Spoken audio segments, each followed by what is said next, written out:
Can you hear me now? Is it still worse now? How about now, y'all? Can y'all hear me? Yes, better. Okay. So, so you can hear me, or do you want me to put the other microphone in? Is this one good? Sounds better to me. Okay, so this one sound good. So do we need another microphone? I think that's why I didn't use that microphone, y'all. I think it sounded funny. All right, let's put this video on. Y'all tell me if the video is okay. Tell me. You said don't put the other mic on. No, you good. Just speak louder. Okay. Uh, hold on. I'm gonna try to put this one on because this is loud as I can speak. No mic. Okay, don't put no mic on. Okay, y'all. Yeah, because the mics be causing me problems. All right, so let's listen to this.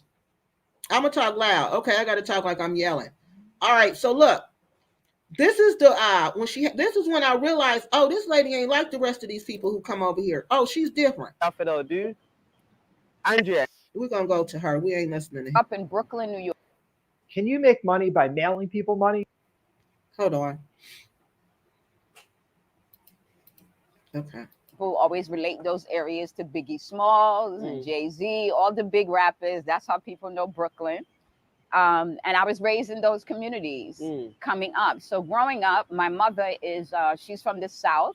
Her people are Gullah Geechees, which are related to the people from Sierra Leone, the Mende people. And my dad's people are from the Caribbean. They're from Barbados, Christchurch, Barbados. So I have a Caribbean and American upbringing. Yes. Mostly I was raised in an American household, but we lived in Caribbean communities. My dad died before I was 2 years old. So I was just raised with my mom as a single mom. And then she had my brother 2 years later. And you know. Okay, let me go down some more. Yes, I had quite a life. And then I got married. I had my son. I have one son. He's 20 now. Oh, wait. Yes, his name is Aman. He's so young. 20 years old, you guys. That's so young. I couldn't leave my baby at 20 years old. No. Mmon. I named him after the Egyptian sun god. I didn't really know why, but I was pulled to let him have a letter A name. And when I'm going to fast forward now. We're going to skip. Before I had my son, though, when I got to age 26, my 26th birthday present to myself was to go to Senegal. I was walking one day in Manhattan and I'm hearing this African. And yeah, that's another thing. This lady is well traveled. How she got mixed up with this crew in the Gambia, I don't even know. I'm still trying to figure out how she got to Gambia. I talked to Quasi. I said, was she a part of Invest Relocate Africa? He said no. I said, when you were with Miss Blacksett, did she come through Miss Blacksett? He said, not that he knows of. So I don't even know how she got to Gambia. I can't even figure that part out. African drumming. And I'm just like, where's this coming from? I was coming from work and I followed it. It was like somebody was cooking good food and you follow the smell. This how this sound was pulling me. And I followed this sound. And when I got it was in some tenement apartment building. And someone had taken all the walls out of an apartment and they had a dance. He took people's money and he was gone. Fire. Our huts caught fire. So this one thing I started noticing here is that she has a lot of terrible, terrible, terrible things happen to her. No matter where she goes. She's always the victim. And something terrible's happened to her. Because listen, she's about to tell you a terrible story that happened to her when she went to Africa for the first time. At a dance studio. And I started coming back every week. I was taking dance classes. And then they finally put up that they were having a trip to Africa. Wow. And I remember thinking, Africa is so expensive. How am I going to go? But they had this payment plan where you could come and bring $300 once a week, every time you get paid until you paid up your trip. And I said, that's what I'm going to do for my 26th birthday. That's what I'm going to Africa. Everybody thought I was crazy. Why you just don't have a party? What you going to Africa for? What do they have there that they don't have here? I couldn't hear them. All I could hear was that I was supposed to be in Africa. Wow. So I went. I was there for 30 days. We stayed in Malacca village, which is outside of Dakar. My aunt was a linguistics professor, one of my cousins, and she connected me to some of her contacts on ground. So if anything happened, I knew I had someplace to go. And of course, something happened. Well, it seems like she comes from a good family. They're educated. They're connected. You know, so my mind is still boggled. Like, how did you wind up like this? I'm confused. I'm still trying to figure it out. There was a fire. Our huts caught fire. Instead of some of the people coming to help, they started raiding, stealing people's passports. It was bad. It was bad. And the leader of the trip was nowhere to be found. What? Oh, yeah. He was a scammer from the States. So he took people's money and he was gone. And there was no way to contact him or anything. That's what I mean. See, that's a big tragedy. The huts caught fire. What? The first time you go to Africa, you go to the village, the huts caught fire. The man steals everything. The man you go with is a big scammer. That, to me, would have turned her off of Africa. It would have turned me off. But for some reason, it didn't turn her off. Thank goodness I had the connections. My people that I contacted were, they ran the ports in Senegal. The man was a big manager at the ports. I called him. His family welcomed me and my people to their home. They fed us so much food. So much food. It was crazy. I remember passing out because I ate so much. Blue-eyed person, but I sure believe that there's something bigger than me now. I believe this, right? So I came back to the States. You know, of course, I told my friends, they was like, what are you talking about? We were up all night and nobody saw this but me. So I never mentioned it again. Wow. Many years ago. Wow. So here we go, fast forward, pandemic. I call it the pandemic. They was trying to force everybody to take the vaccine.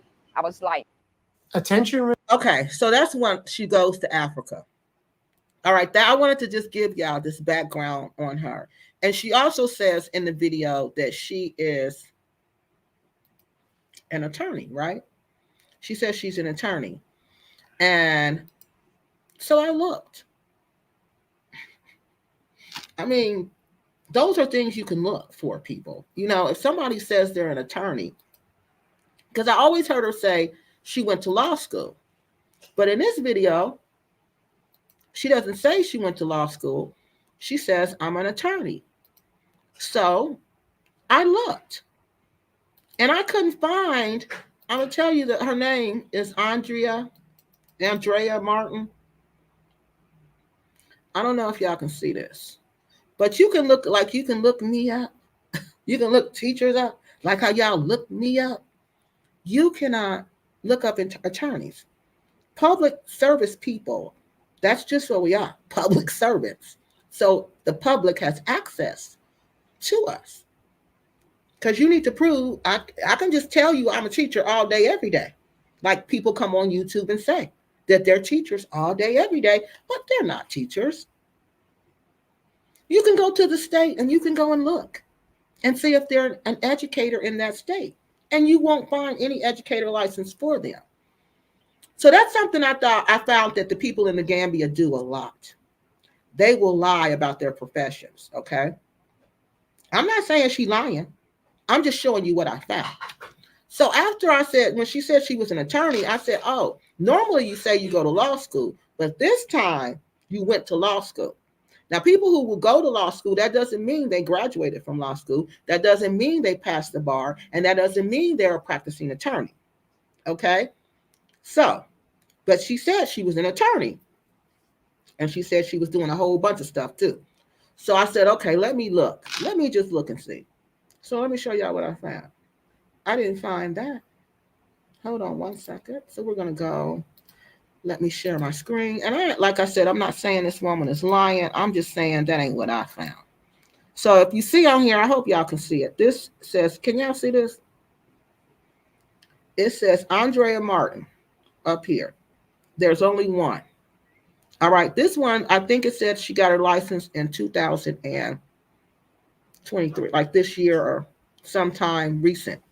Okay, so I'm like, well, no, that can't be her. I'm like, no, that can't be her. Hold on, y'all. So then I said, let me look at this other one. All right, there was another one. No, that was the only one that was on there. So you know what I did? I went inside of it. Hold on, I'm gonna still pull up the. After I went inside of it, what I found. Okay, here it is. It's bigger now.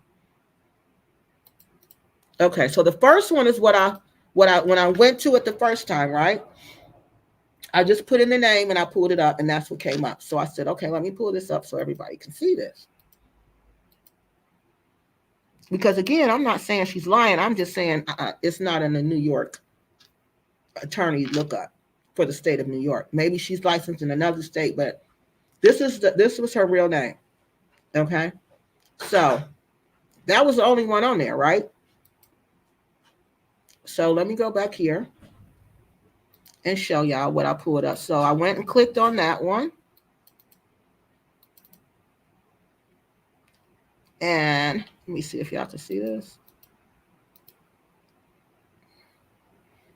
This one says this one is in New York. Hold on, let me show y'all this. But this was not her, because there's no way she can be 2023. She's not there. You know, she's in Gambia. You know, her status is active and she's in Gambia. And I'm like, this cannot possibly be her, because she's in the Gambia and she's been there. So I'm like, no, this doesn't sound right. So I'm like, well, maybe she's just not.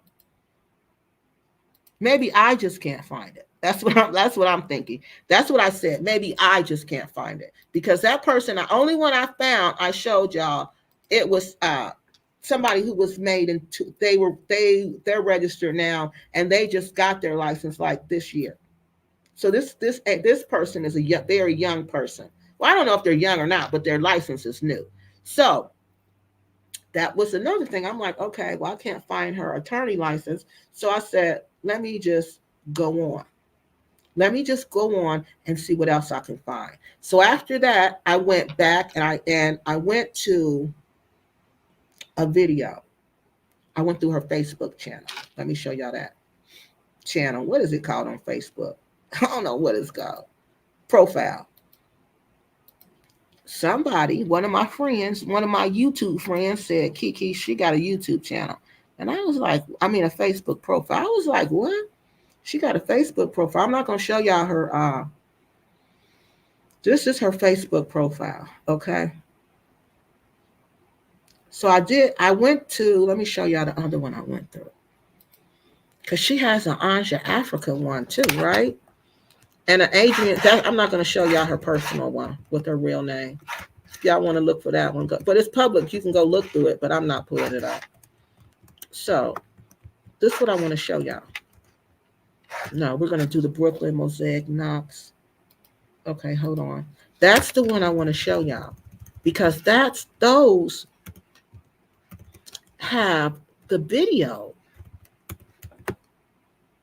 that is not on the channel. And I'm like, why wouldn't you have this on your YouTube channel? If you want people to see that, we're going to go over here because Facebook want me to sign in. I don't sign into Facebook, honey. I don't do none of that. No, we're not doing that. We won't be doing that. So let's go over here to this one. All right, let's stay on this one. So on her other one, as you can see, this video right here, it says various low vibration members of, she gives her family name, and she says it's a cult. And she says these are Marabou practitioners. So along with her family, okay? So these are the people, according to her, who are after her. All right? She said there's people in her family. She said there's Marabou practitioners. She said there's business owners, and low vibrations of the community have all conspired to end my life. I will not be silenced. I will not, nor will I be refused. What's mine, the chosen one, is coming to collect, and I'm not sending. Commissionary towers will fall. Now look, then she writes here, that was on what, y'all? The 14th. This is on the 14th, okay? Multiple attempts to end my life. She posted that on the 14th at 10:35. Look, multiple attempts to end my life, 10:39. December 14th again. She posted again, 10:35. Oh, that's what time she posted it the first time. So she just keeps sharing it 4 times. Look at this. All right.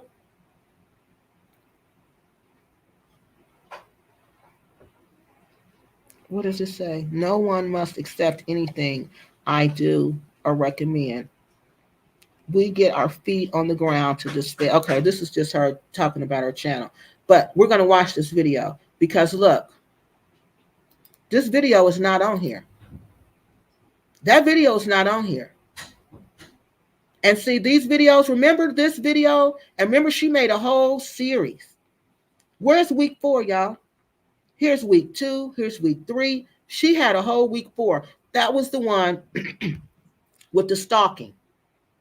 All right, I don't see that one. And this one I'm about to, oh, y'all can't even see it. Dang on it. This one I'm about to show y'all is not on her YouTube channel. It's not on there. So let's watch this. Let's watch this, y'all. Because this was crazy, right? I'm not going to say it was crazy. That's not right. This was interesting. Okay.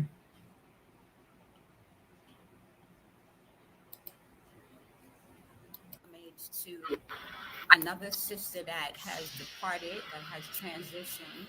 If you all haven't heard by now, another American woman has passed. She was a business owner in the community. She was here with her husband. I don't know the details, but I'm sure it will be posted on Facebook. Okay, let me give y'all an update on that. I need to tell y'all about that too, about the lady who passed. All right, let me stop sharing that. Then I'm going to go back to her. I have actually been in touch with Mary's family. Okay, I've been talking to Mary's family since this happened. Okay, so they're going to come on this show next week. I'm trying to get them to come next week. They want to come. They asked me to come. They want you guys to know their side of the story about what happened to their sister. Okay, so we're going to have an update on Mary. That Mary was the last lady, the lady who owns Nappy Locks. Is it Nappy Locks, y'all? Or Natty Locks? Natty Locks? Natty Locks. That's the name of it. Natty Locks. Okay? The lady who owns that, who owned the shop, who just passed away in the Gambia, her family, they want to come and they want to talk to you guys and they want to tell you guys their side of the story about what they think happened to their sister in the Gambia and how she lost her life. All right. And you guys are just, that's this whole thing. That was just, we'll see next week. I'm not going to talk about it now. We'll talk about it next week. All right. So let's go back to Anja.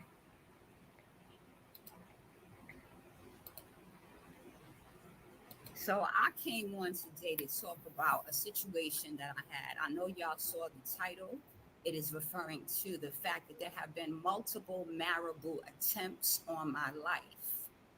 So just recently, I've been fasting since about Friday, just doing a water fast.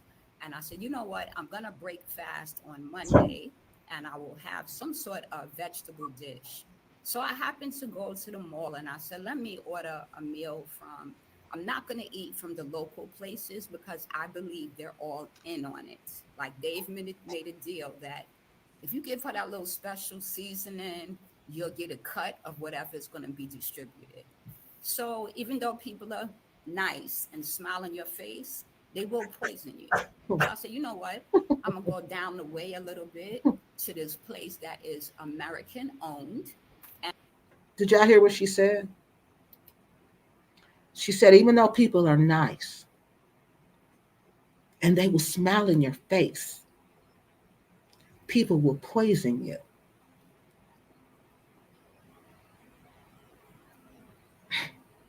Do y'all understand that?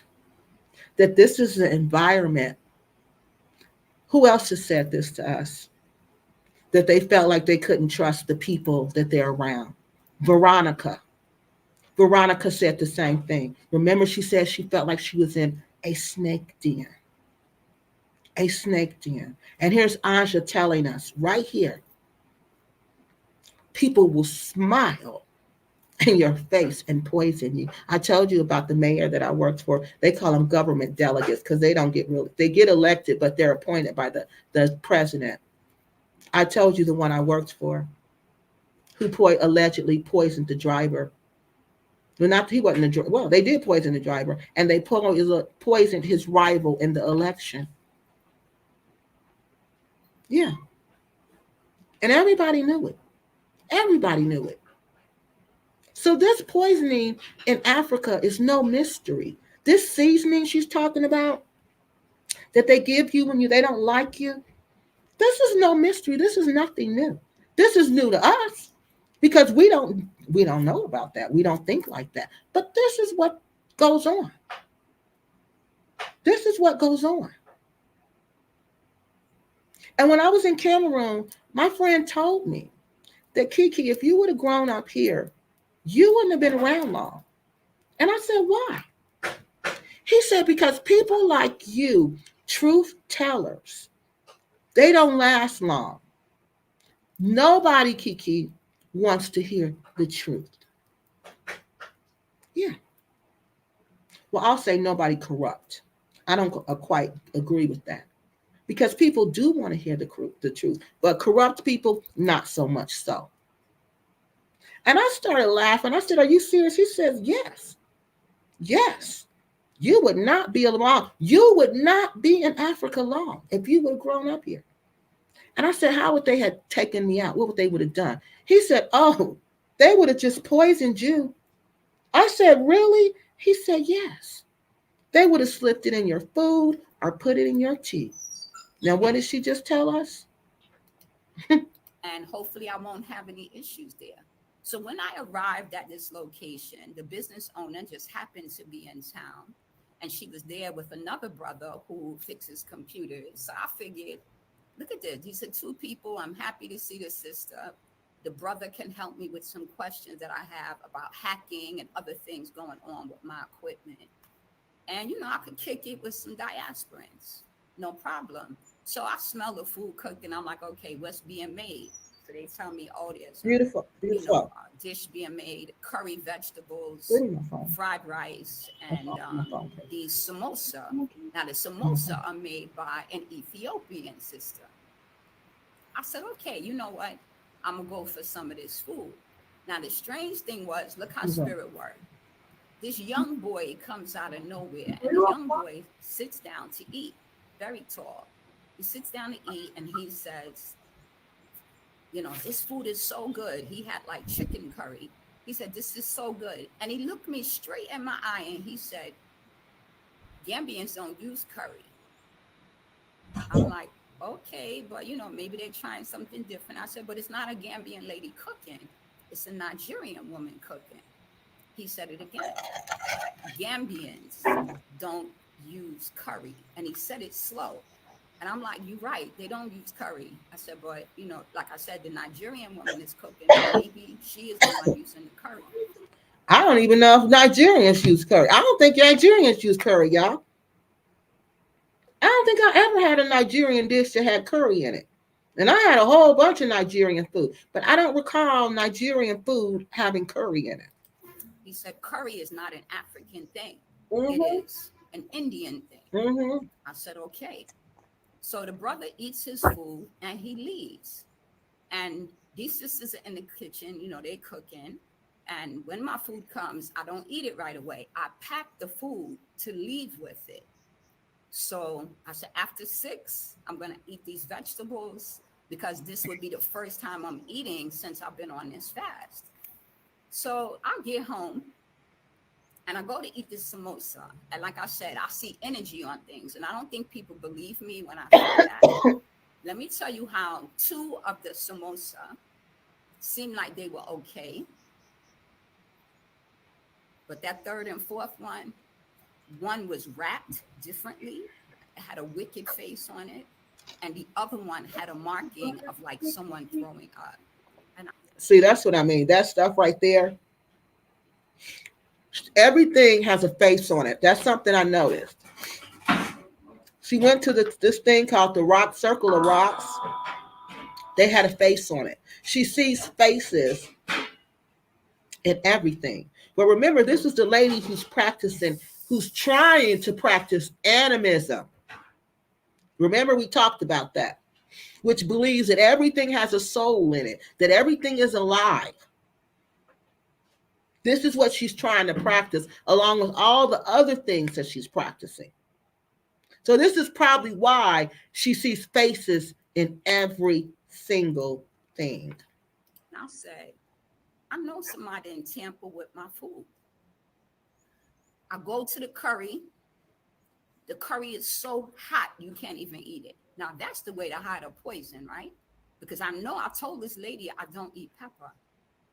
I said, okay, so I know I'm not going to eat that.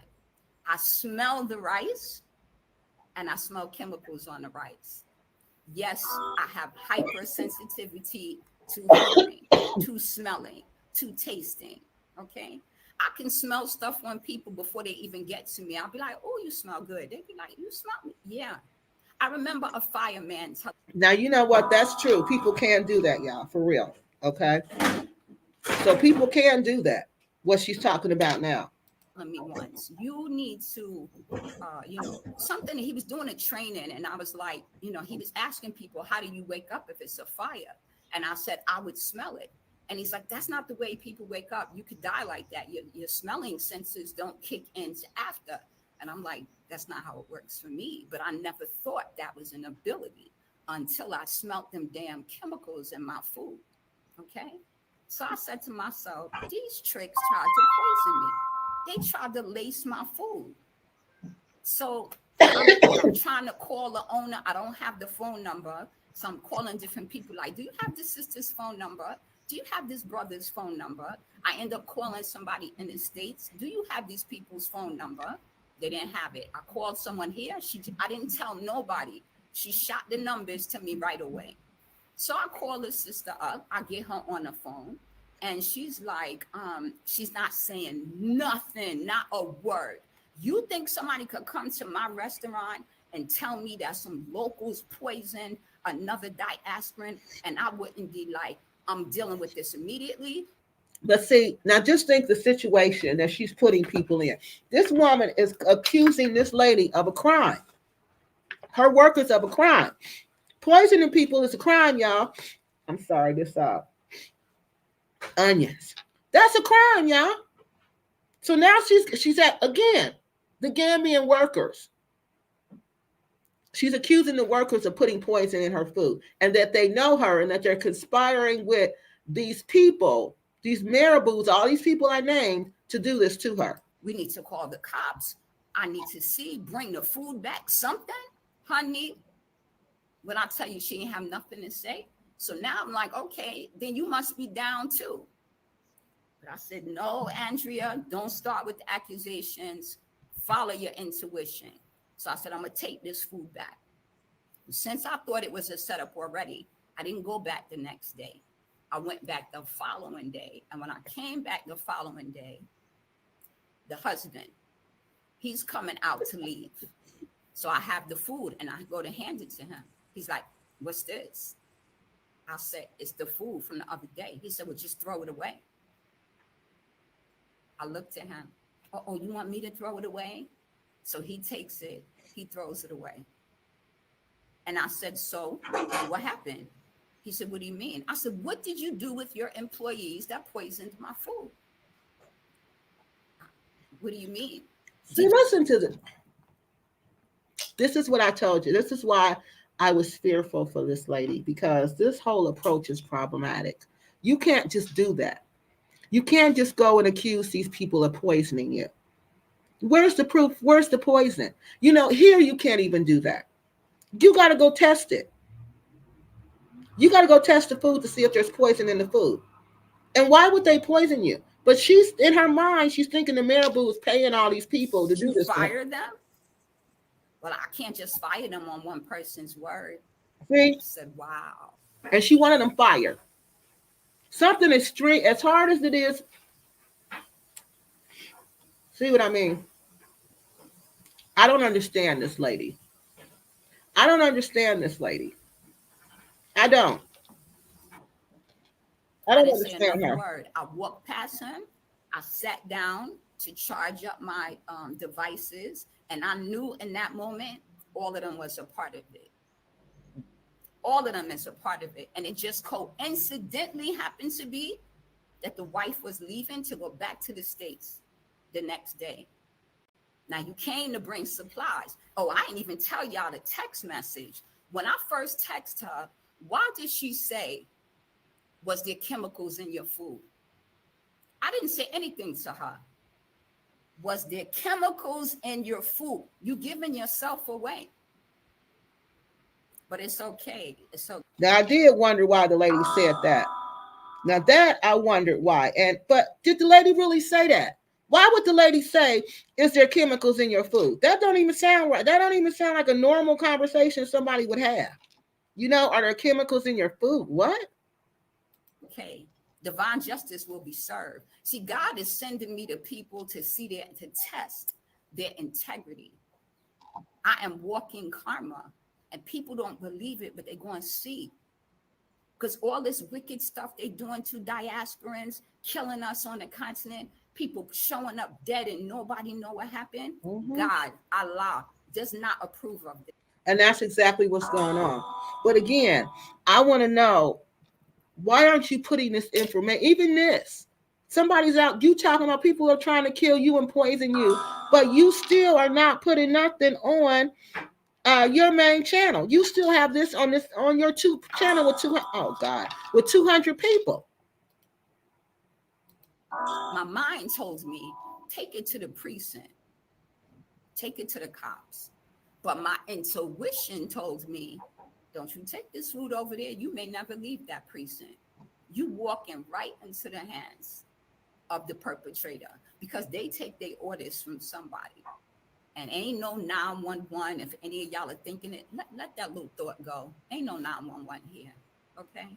Ain't no emergency numbers. You can't even look up the number when you look up the police station. The number is not even listed. They're giving you directions. They ain't got no emergency vehicles. You might find an ambulance or two, but the cops don't have cars. They don't have cars. They expect for you to come get them and transport them and give them money to go back. So you on your own. For what they don't know, I'm not on my own because God keeps me covered. God keeps me safe. And when I tell y'all in a literal sense, it's like that. Between nature and everything, I get signs and symbols from everywhere. Do you know, before I even got to the mall, a lady gets out her car dressed in all red, smoking a cigarette. So already I know that's a sign telling me to stop and turn back.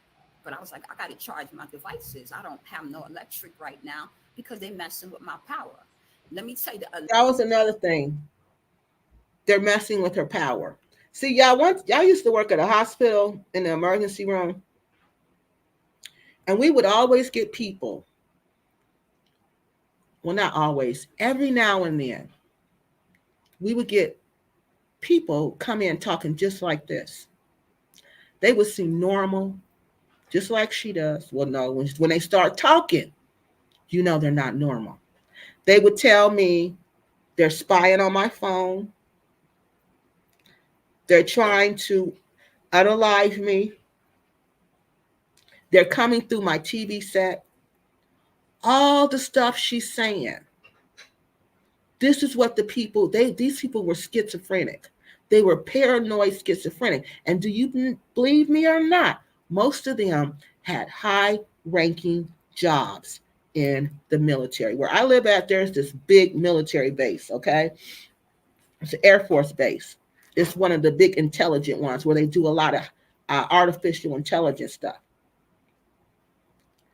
This man, most of these patients would be in these type of work. They would be very intelligent people. And they would sound just like her. Everybody's out to get me. Everybody's working together. Even though the man at Wendy's don't know me, he's putting something on my fries. Because these people in my phone have got to him and told him to put something on my fries. Electric companies involved. Do you know when I plug in my devices, the charge goes negative? It literally drops down. That's how deep this is. Like, y'all don't even understand the levels to this. When they come for you, they come for your Wi-Fi. They come for your accounts to try to freeze you from getting money. They come for, I already said the power. Now, let me finish telling you what I'm saying. The phone, wherever you eat, they're watching places that you frequent so they can deal with those places. Okay. I gave somebody shoes.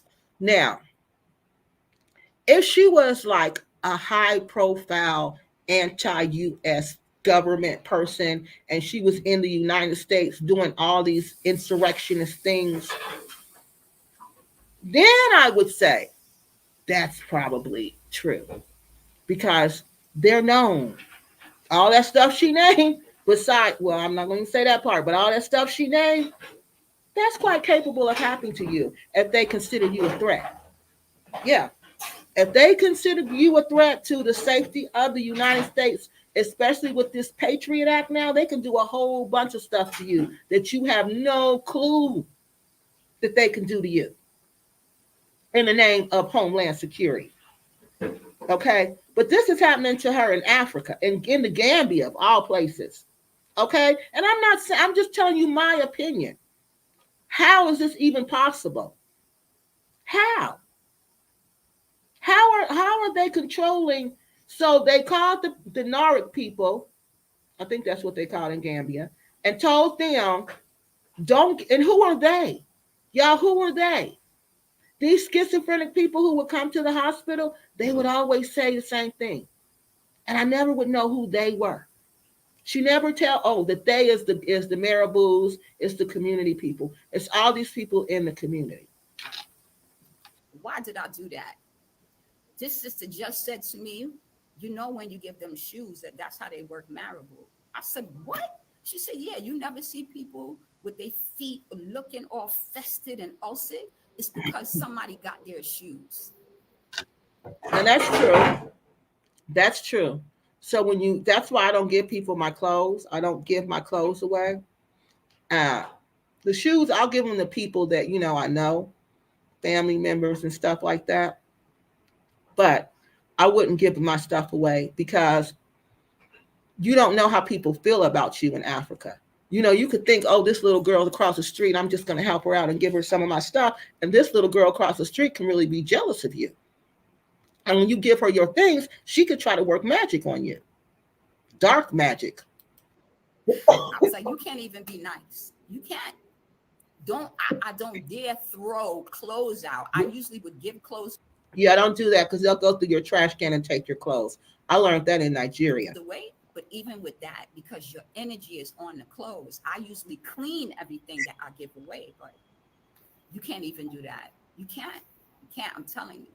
So I also wanted to talk about some of the marabou attempts that have taken place. So if you guys are having these symptoms, you know what I'm talking about. I've had stuff thrown at my back. I don't feel like I feel it for like a minute, and I realized that God wants me to feel it to be able to explain it, but I don't feel it like pain. I feel it in a way to describe the symptoms to y'all. Okay. Someone has done mirror magic. So every time you would look in the mirror, you would be thinking. Yeah. I'm going to finish playing this, but I want y'all to know one thing. If somebody's doing this much magic on you, either they're very bad practitioners or this is all in your mind, because they would have got you by now. But like I said, we don't know where she is now. You're an old woman. Like, people don't have nothing else better to do. I'm telling you, love magic, binding spells, sex spells.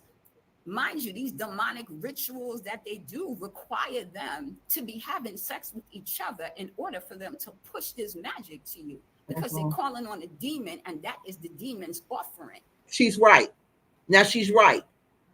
That's why you can't be going over there jumping in and out of bed with people. You can't even do that here. because demons is in people here. And when you become intimately involved with them people, and you exchange, when you join intimately like that, people, you're exchanging energy. You're giving that person your energy and they're giving you theirs, whatever it is. You don't even know because you just met him and you thought he was cute. So no, you got to be careful. You got to be careful. You can't be jumping in and out of bed with people. You can't not be doing that. Yes, people are doing this. And they mad at me because I'm speaking about it. So you know there's folks in higher places that like, that one got to go.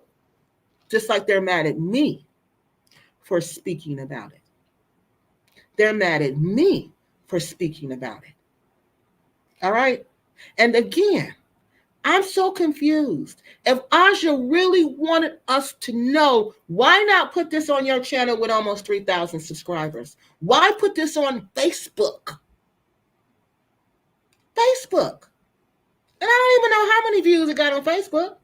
There's no comments, there's no likes, there's no nothing. It don't look like no activity at all. So if you really want people to know, like I come straight to my YouTube channel. If I want y'all to know something, if I want the word to get out there, I go straight to my YouTube channel. I don't get this. I don't get this. But do I think this lady was in trouble? Yeah, I think she was in trouble. I told y'all from the beginning I thought she was going to get herself in trouble. And I told her that. Because of the way you talk to these people. Africans don't play that. They don't play like that. You're not going to talk to them any kind of way. You may talk to them any kind of way. You may treat them any kind of way. But you best believe they're going to get you back for that. You best believe. If you harm one of them, if you do them dirty, oh,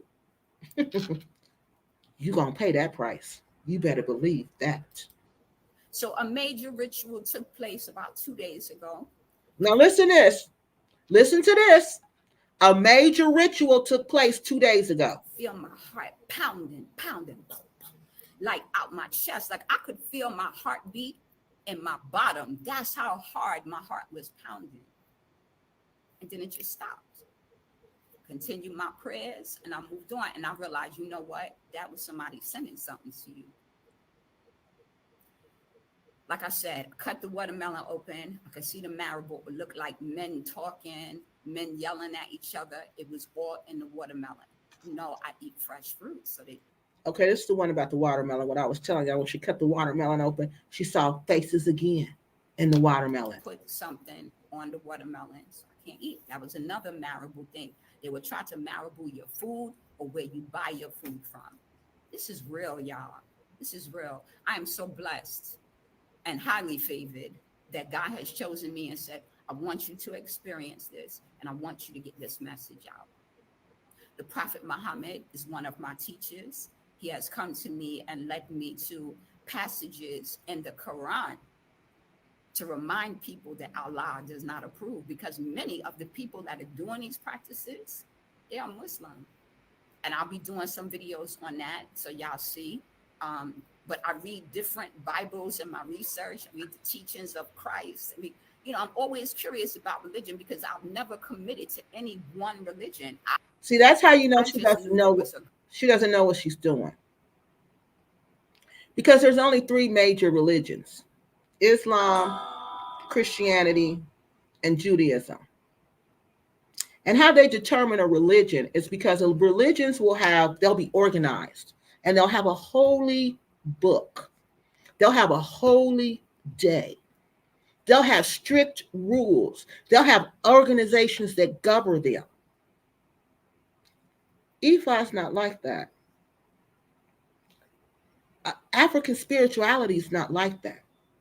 So this is how I know she's mixing religion with spirituality. You can't do that. You're going to go crazy. I'm just telling y'all the truth. You're going to go crazy if you do that. You can't do that. The best thing, if you want to become a spiritual person, the best thing how to tap into that spirituality is you got to tap into yourself. You got to go inside of yourself. You got to pray. You got to ask your ancestors to guide you to what you believe in. And you'll see once they start guiding you, you'll see that this has been around you all your life. And they'll lead you to your gods. But this worshiping somebody else's God, trying to be a part of somebody else's spirituality, that's what's getting us messed up. That's what happened to her. This is why she's losing her mind. All right. And I believe she's already had some, I'm sorry, y'all. I believe she already had some issues. Like see, that's the thing I tell people. If you have issues, mental health issues, before you go to Africa, and you don't resolve those issues, like people saying, we're all crazy, African Americans are all traumatized, they all got mental illness, they all come to Africa to be healed. No. You better get healed before you go to Africa. You better heal, get healed, and get yourself sane before you go to Africa. Because if you go to Africa halfway crazy, when you get to Africa, you're going to be all the way crazy. Greater power protecting me. And so I have all of the ascended masters, the ancestors, God protecting me. So they see the work that I do and they will drop information on me like, you need this right now. You need that. And because I'm in mostly a Muslim area, this is the information that I'm getting to relay. So I want y'all to know, check on your people. Check on your people. Folks having suspicious heart attacks. All of a sudden they ate something and they're dead. They can't breathe. Who does that sound like, y'all? What she's describing. Don't that sound like the fairy tales they've been telling us about these women in the Gambia? All of this is marable. All of it. It is. It's not by chance that healthy Americans are coming here and transitioning like that. Thank you. Thank Allah you. doesn't approve of people taking people's lives. Thank you. That's his job. But that's what they're doing. They will snuff you out. It's not even like you said something I didn't like, so you have to go. It's, you're going to be a problem. I need you canceled. And she's not lying. She's not lying, because let me tell you, during the transatlantic slave trade, this is how it got off the hook, because they were only supposed to trade people who were slaves, people who were enslaved, who were slaves, okay? They were not supposed to trade the warrior class. They weren't supposed to trade them at all. They were not supposed to trade the priest class. They were not supposed to trade them at all. But see, if you were like what she felt, what she just said, if they felt your family was a problem, if you were always going to be a problem to them, if you were always going to shine light on something that was not right in the community, you had to go. Like she said, you were canceled, and they would sell you. They would sell your family to America. They said that's why African Americans are so rebellious, because the African king sold them all of those people, all those warrior people, all those people who stood up to them for participating in the transatlantic slave trade. You stood up for that and fought them on that. Guess what? Like she said, you were canceled. Next thing you know, you was going to America. And what do you have in America now? The descendants of those people. And what do we do? What do Black Americans are known for? Standing up for what they believe in. So she's right. Terminated, body bag. Yeah, she's right. Ain't no, let's encourage the person to move out the neighborhood. Let's have a discussion with them. No, she's right. Ain't none of that. She's right. Ain't no discussion. If they decide you got to go, you're going to have to go. You're going to have to go. And it's no discussion with you. It ain't no, let's try to work this out. It ain't no, what's the issue? It ain't none of that. You got to go. You got to go. That's why you cannot offend people. That's why you got to be nice to people. You got to be humble. You got to be respectable. You got to be all that. Or you're going to wind up missing. You are, your life means nothing. No, it And for doesn't. me, people who don't respect the life that God gave No, it doesn't. us, they don't deserve to be here. They don't deserve to be here. And you know, as soon as I started talking on the firstborn rituals and the child sacrifices, it became more of an issue because people in higher places, they doing this stuff. That's why they're mad. But I will not be silenced because God wants me to speak on this. Children. Now, again, this lady is a very intelligent lady. She's attended law school. She says she has. She's from New York.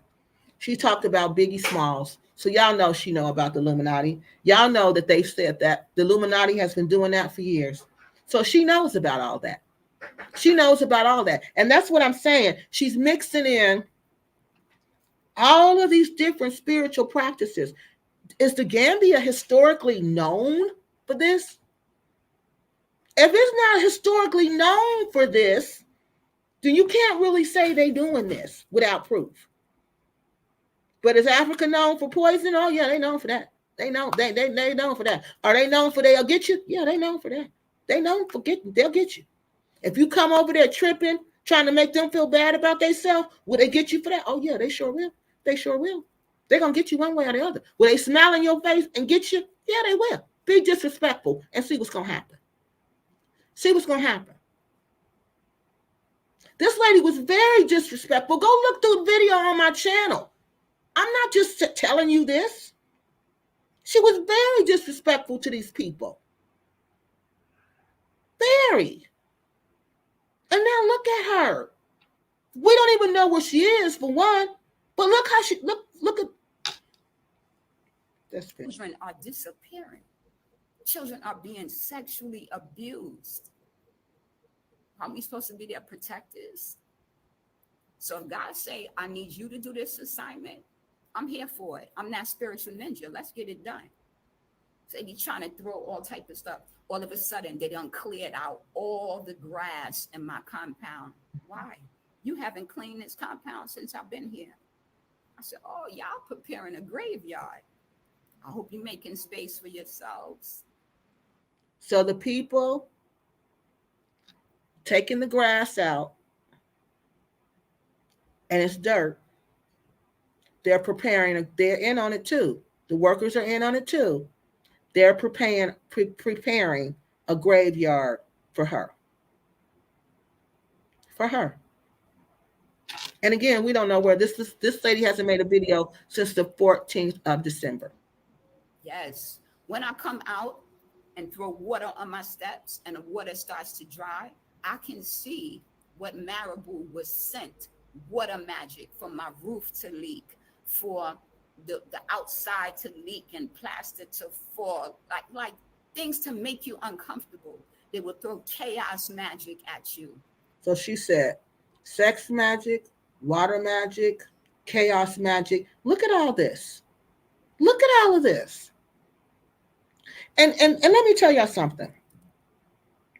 Real people who do this type of stuff, who know how to do this type of, all these magic she naming, if she's this spiritual ninja, this warrior, this child of God, that God sent on this mission, you're not going to go crazy. You're not going to go crazy when you're doing God's work. It don't work like that. It don't work like that. It don't work like that. Not when you walking, when you warring, you on the battlefield for God, and He gonna let you lose your mind, and He gonna let all these people attack you, and you a woman. My God don't work like that, y'all. He ain't gonna send me out to the battlefield, and for me to get done up and done in. He's not gonna do that. These people who think God just sits you in bad situations, I don't know what God they're talking about. Warriors of God. Those people are protected. God tells you clearly, touch not my anointed and do my prophets no harm. He tell you that in his book. So I'm confused. How is a warrior of God going to be on YouTube, be on Facebook, losing their minds?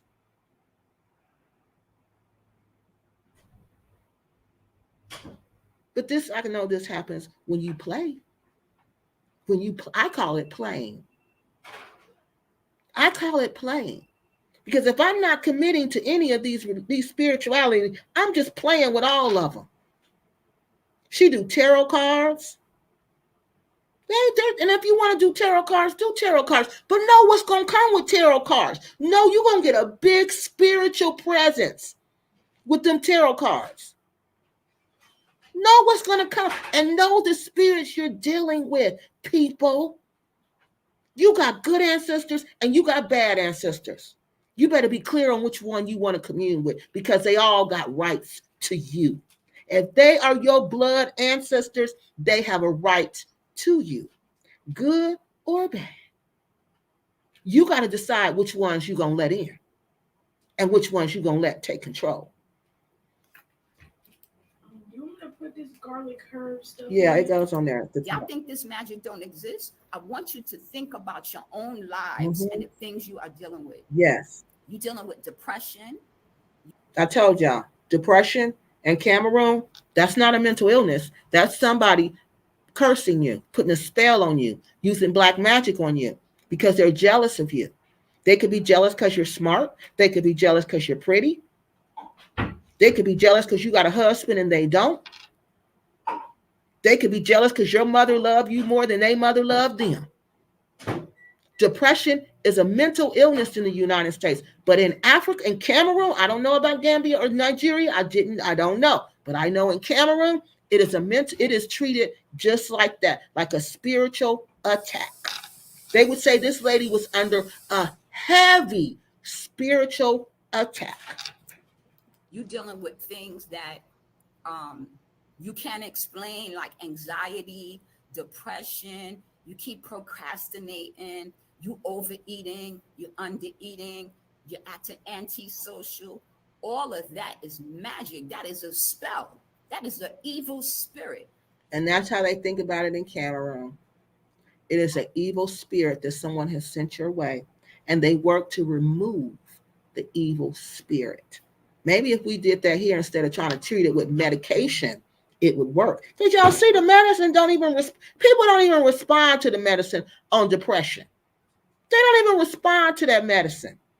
Maybe if we tried a spiritual approach, a holistic approach, maybe if we tried that way, we could truly heal people from mental illnesses besides medicating them.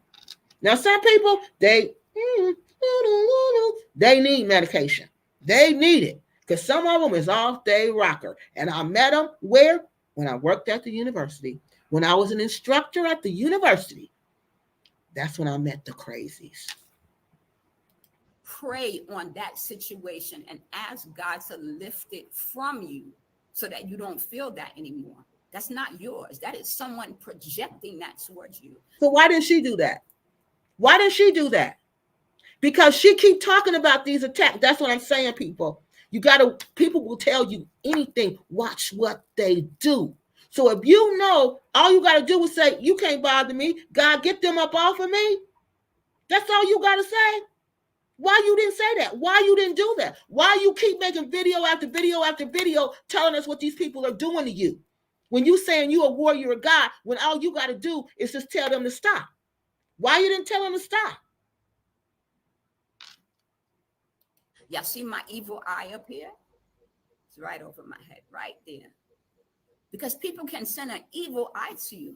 Yeah, let me tell y'all about the evil eye. That's when somebody you catch, that's why I don't let people look at me. I'm for real, y'all. I'm for real. I don't let people stare at me. You are not allowed to stare at me. Everybody who know me, they know you cannot, you can't stare at me. And when you look at me, we got to be talking. I can't look up and see you staring at me. That's going to cause a problem. Because the first thing I'm going to say is, why are you looking at me like that? That's the evil eye, y'all. Because somebody looking at you like, she thinks she cute. She thinks she's smart. She thinks she this. She thinks she that. And they looking at you all nasty. That's the evil eye, because they're sending all of that your way. Your way. Yeah. This stuff is real. We deal with it every day in the United States, but we don't even know what we're dealing with.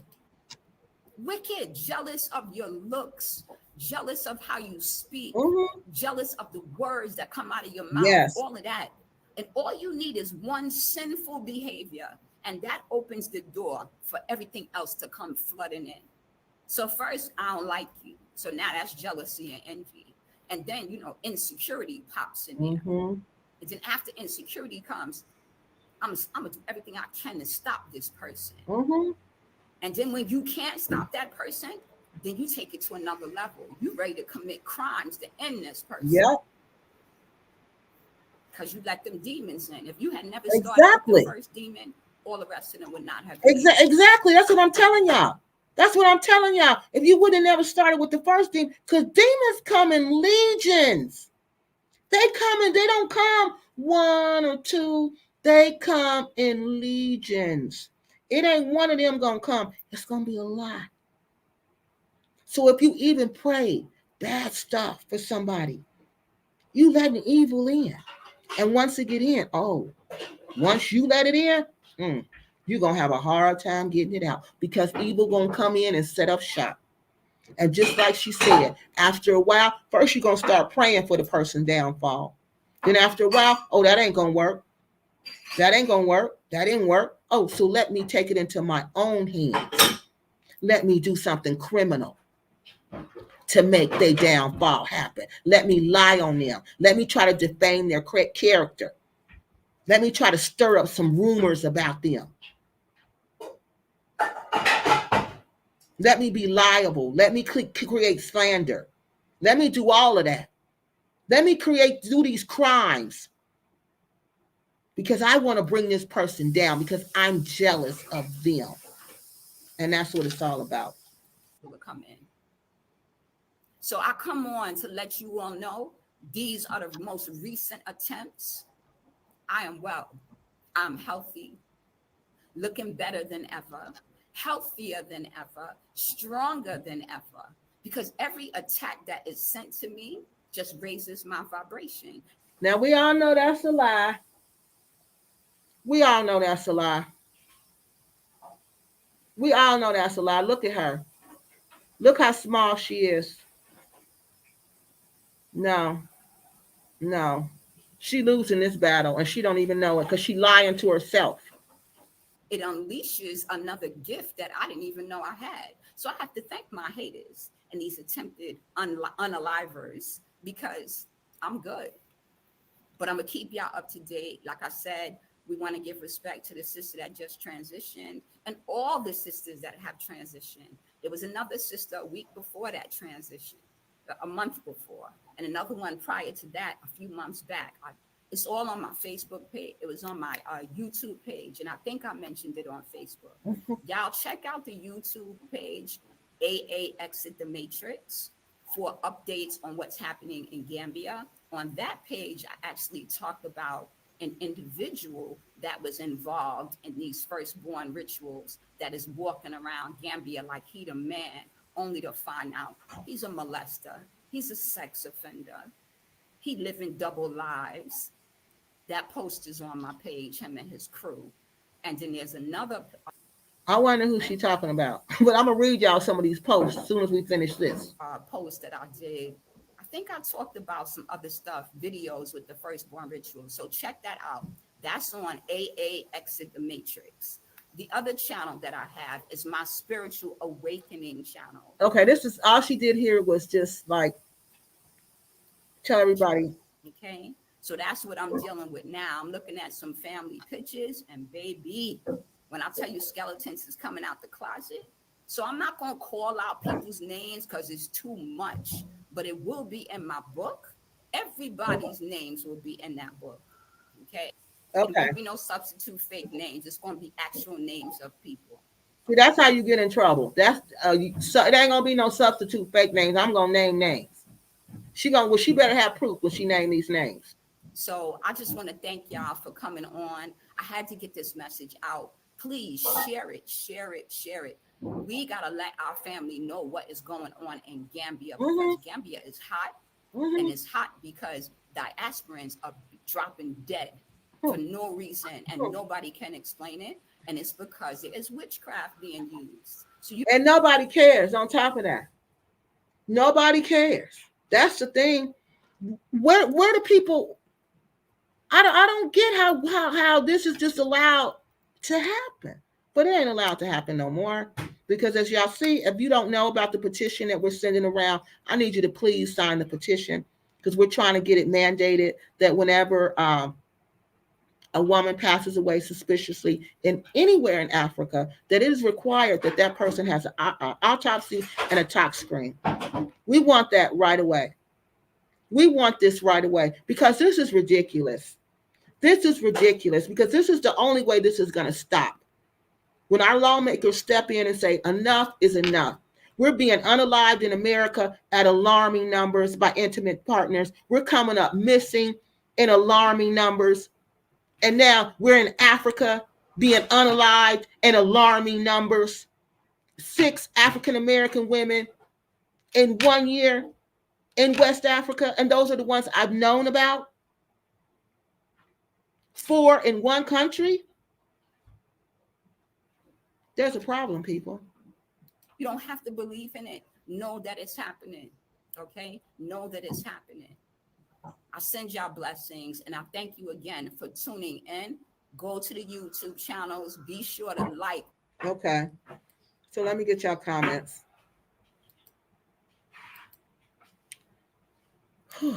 That was a bit much.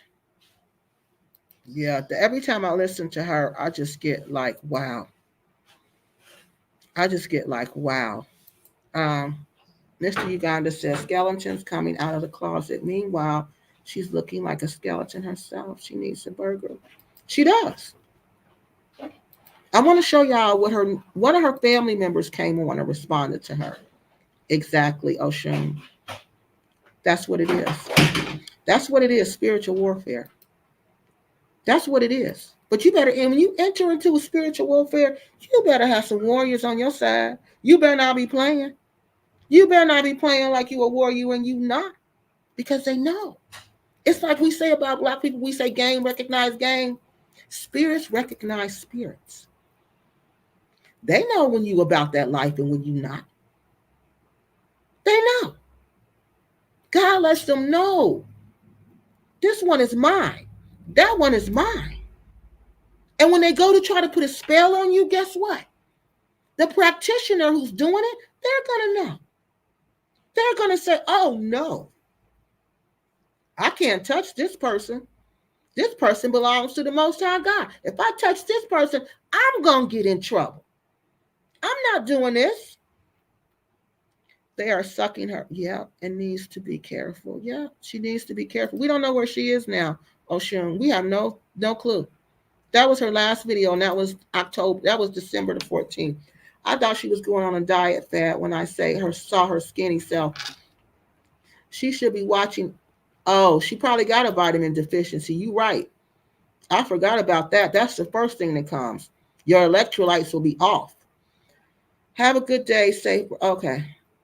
Oh, somebody said they was leaving. Okay, safe brother. I'm sorry. I didn't even see you. Yes, y'all. Wait till y'all see these pictures I'm about to show y'all. I can't even believe that's her. I don't even believe that that's her. From what I saw, going through her her personal Facebook. Okay, I'm sorry, y'all. I was getting the comments. She said get the comment section. Going to work now. I'll watch the rest of the stream later on. Have a good day. Okay, safe brother. You too. I'm sorry, y'all. I need some help with the comment section. Skinnier than, yes. I need somebody to do the comment section for real. See, when I was with Big John, remember when I was Big John, it was 3 of us. We could, Sarah would do the comments. Oh, she was so good at that. Couldn't prove people who speak to the dead are real other than them talking to them and they're saying nothing back. But they say stuff back. It's just you can't hear it, but the person who's communicating with the spirit world can hear it clearly. She could be a portal. Yeah, she could be. I don't know. She's mixed too many things. How long she been in? About 3 years, 3 or 4 years. But she's well traveled. She's been to several places in Africa. Several places. Well, she said she has. And I've seen pictures of her in these places, so I tend to believe that. Let's do another $1 million challenge like the late James Randi did to see if these approach will work. For your information, it didn't. He couldn't prove any paranormal suit. Yeah, because some people just don't believe it. And if you don't believe it, you're never going to believe it. You know what I mean? There's nothing they can do to make you believe it. She's going in. Who's going in? Okay, I don't know what y'all talking about. Let me just go through these comments real quick. You researched her. You researched Aja. I found I found her on Facebook too. Cameron, where are you? On a mission. That's why she did not. What are you saying? Let me read this one, y'all. This person says, "Oh, I can't read that name." On a mission. That's why she did invoke her God. Yes, her God. She did. Because there's different gods. There's the little gods. There's many of those little gods. And then there's the big God. The big G God. The God that run everything, that says who's the person who determines who lives and who breathes and who doesn't. Yeah. So it wasn't that God. It was one of her gods. The many gods that she's met along her way. Maybe, wait, let's just say, y'all. Maybe extra. Yeah, something's wrong. We don't know where she is, though. That's the crazy thing. That was the last video she made. Nothing after that. Cameron Carr, African Americans go to Africa and do not stick together and live together as the Indian and the Chinese do. Create a small village, community first to establish yourselves. This person is right. Right. You can't go to Africa and be an independent. Nobody's independent in Africa but the African American. That's it. Everybody else working as a group. Everybody else working as a group. Everybody else moving as a unit. Everybody else living together. Not the African American. They too jealous of each other for that. They're never going to do that. No, we could never do that. For a Black, it means like she stopped using all her social media. Yes. Exactly, Mr. Uganda. She stopped using it all at the same time. How is that? How does that happen? So yeah, she definitely stopped posting for a reason. Exactly. None of your social media. And the last one is the 16th. And it's the same video. And it's all on Facebook. It's not on YouTube. It's not on her small channel on YouTube. And it's not on her big channel on YouTube. So if you really want us to know this, why isn't this information out? Why isn't this information out? Why didn't she put this information out? Why didn't she put it on her big channel? Until she Black says, Mr. Uganda, until she's heard again, I can't think of something being wrong. Yeah, I don't want to think like that. Yeah, leave tarot cards alone. Well, she does those. She's into all of that. Crystals. And that's what I mean. You got to choose what you're going to, like God say, choose which God you're going to serve. You know, he don't say you got to serve me. Choose which one you're going to serve and do that. You can't go back and forth. You can't mix it up. It ain't a hodgepodge.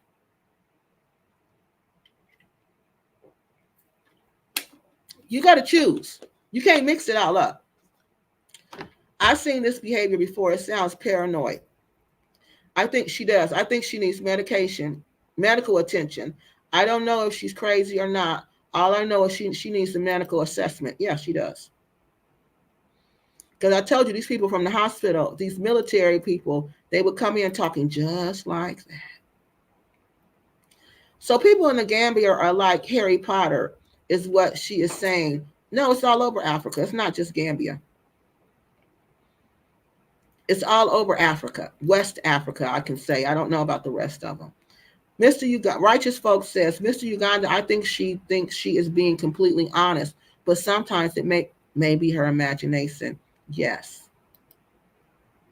Yes, like with the food in the restaurant, I can't believe she said that somebody was trying to poison her. Mental illness or not, I'm praying, I'm praying she's okay too. Please respond and tell us you are okay, Anja Africa. Yeah, please respond. Anja needs help. I'm sorry. Uh, the smart ones were the first missionaries, pardon my French. The smart ones were the first missionaries. Oh, really? Okay. So now I want to show y'all what she used to look like. Got rid of the smart ones basically to keep, yes, exactly. And see, this is how I've never seen people, except these people in Gambia, go to Africa and look bad. Like when she was in that video, she looked like she had on rags to me. When she was in that Web Nation video. Year were not as weak, these other ones, no insult intended. What? Year were not as weak as these other people, no insult intended. Say, brother, I don't know what you were saying there. Because you're not supposed to go to Africa and look worse. Africa usually helps you. It makes, usually you look rested, you look Queen and Njinga had to fight to free her people. Yeah, she did. Okay. She was a warrior, though. You can't go around claiming you're a warrior and you're not. Because when it comes time for the war, you won't be ready. Honey, you won't be ready. It won't go well for you. Right, they show it in Hollywood. Yeah, it won't go well for you. It all sounds cool to be a warrior, but yeah. Like they said, when they say everybody want to be black till it's time to be black, well, everybody want to be a warrior till it's time to be a warrior. Okay? Till it's time to be one. Okay, I'll look her up, Mr. Uganda. Okay, they're talking. Okay, did I get all y'all comments? Hey, Edra, I just now seen you on here. No, these are new ones down here. Okay, let me jump down here before I show y'all these pictures. She wants money. Oh, yeah. Y'all silly. She has lost weight because she's paranoid. Every bite could be poison. So sad. She's probably malnourished. Yeah, she is. And her electrolytes are probably all off. I'm blaming other people after she abandons her dog for months, dragging the Gambians, calling them names, dragging their children. Yeah, she's talking about travel with Tay Tay. Yeah. Yeah, that's just sad. Because that's what she does. She better be careful. Because she talk about the Gambians bad. I wouldn't go. I don't even know why she still goes to Gambia. Like a person like her, she better be careful. She better be careful. Because you can't do what she does and think you're going to walk around Africa. If you listen to the AA, they go to Africa to get away from their AAs. So it's not, oh, you're right. So it's not surprising they don't want to be in an AA community. Well, that's why these things are happening because Africa is not an individual capitalistic society, people. It's not. It is a communal society, people. And if you go there trying to live like an individual, you're not going to make it. And all these ladies that I've reported on, what was the common theme? They were living like an individual. They were living alone by themselves. Even though Mary was married, the last lady, even though she was married, her husband was not there. He had came back to the United States. She was alone. And what's crazy is her family had just left. They had been there for almost a year visiting with her. They had just left. And y'all think that was a coincidence? that the whole almost year her family was there, she was fine. Then soon as they gone, Mary gone. Y'all think that's normal? Really? If we was in the United States, would they think that was normal? If you okay, we read this one. If any of this was happening in the United States, would they say it was normal? They'd say, let's follow the dollar. They'd say, let's see who benefits from these women passing away. That's what they're going to say. That's what they're going to say. Who's going to benefit? And guess what I found out, y'all? That some of these insurance companies, that when you pass away in Africa, they want a U.S. autopsy, or they're not paying the policy because they don't believe the mumbo jumbo written on those death certificates that come out of Africa. Mm-hmm. Yeah, I just found that out too, researching all of this. And the insurance company has a right to deny it. Yes, they can deny it because it's not performed by a U.S. doctor in the United States. Edra, is irrelevant Tay begging for doggy dollars? Oh God, y'all are funny. Did we go through all the comments? I will look into her project on social media. Yeah, I've been through everything. Whatever you can find, please let us know. I watch your videos on her. Yep. Let's see, what does this say? As other repats in the Gambia are concerned, I don't know. They haven't said anything. They haven't said anything. I don't know. Only person I really talked to over there is Quasi. Quasi didn't know her because remember, Quasi's not a part of their little clickety click, you know. So he didn't know her. No, he knew like of her, but he didn't know her. So no, nobody in the Gambia is saying anything. The people who have YouTube channels, nothing. This is what good friends they are, though. But see, they don't want, they feel like when Kiki talks about this, she's making people not want to come to the Gambia. That's a lie. I'm making people hold people accountable. I'm making people demand the truth. I'm making people say, hey, what's going on here? I said not one time, if I didn't want people to go to Africa, I would simply say, y'all don't ever go to Africa. I would simply say that. I don't say that. I tell you to go there safely. Go there wisely. Don't go there and be a fool. That's what I want. I don't want you to go there and lose your life, lose your mind, like Asha's doing on camera in front of everybody and all these people around her. Because I'm looking through her channel and I'm seeing she's at parties with friends in the Gambia. She going places with people in the Gambia. Global Green Book is her friend. Global Green Book ain't said nothing. Nobody has said anything. Even in her comments, when she commenting about what's going on with her, that watch out, people trying to kill her. You think her friends with Global Green Book will be on there saying, oh, I should be careful? No, nothing. None of these YouTube people, none of these people in the Gambia repats have said anything about this that we know of. Auntie Precious on her way. You want to leave the food? But I think the whole thing is they want to keep it hush.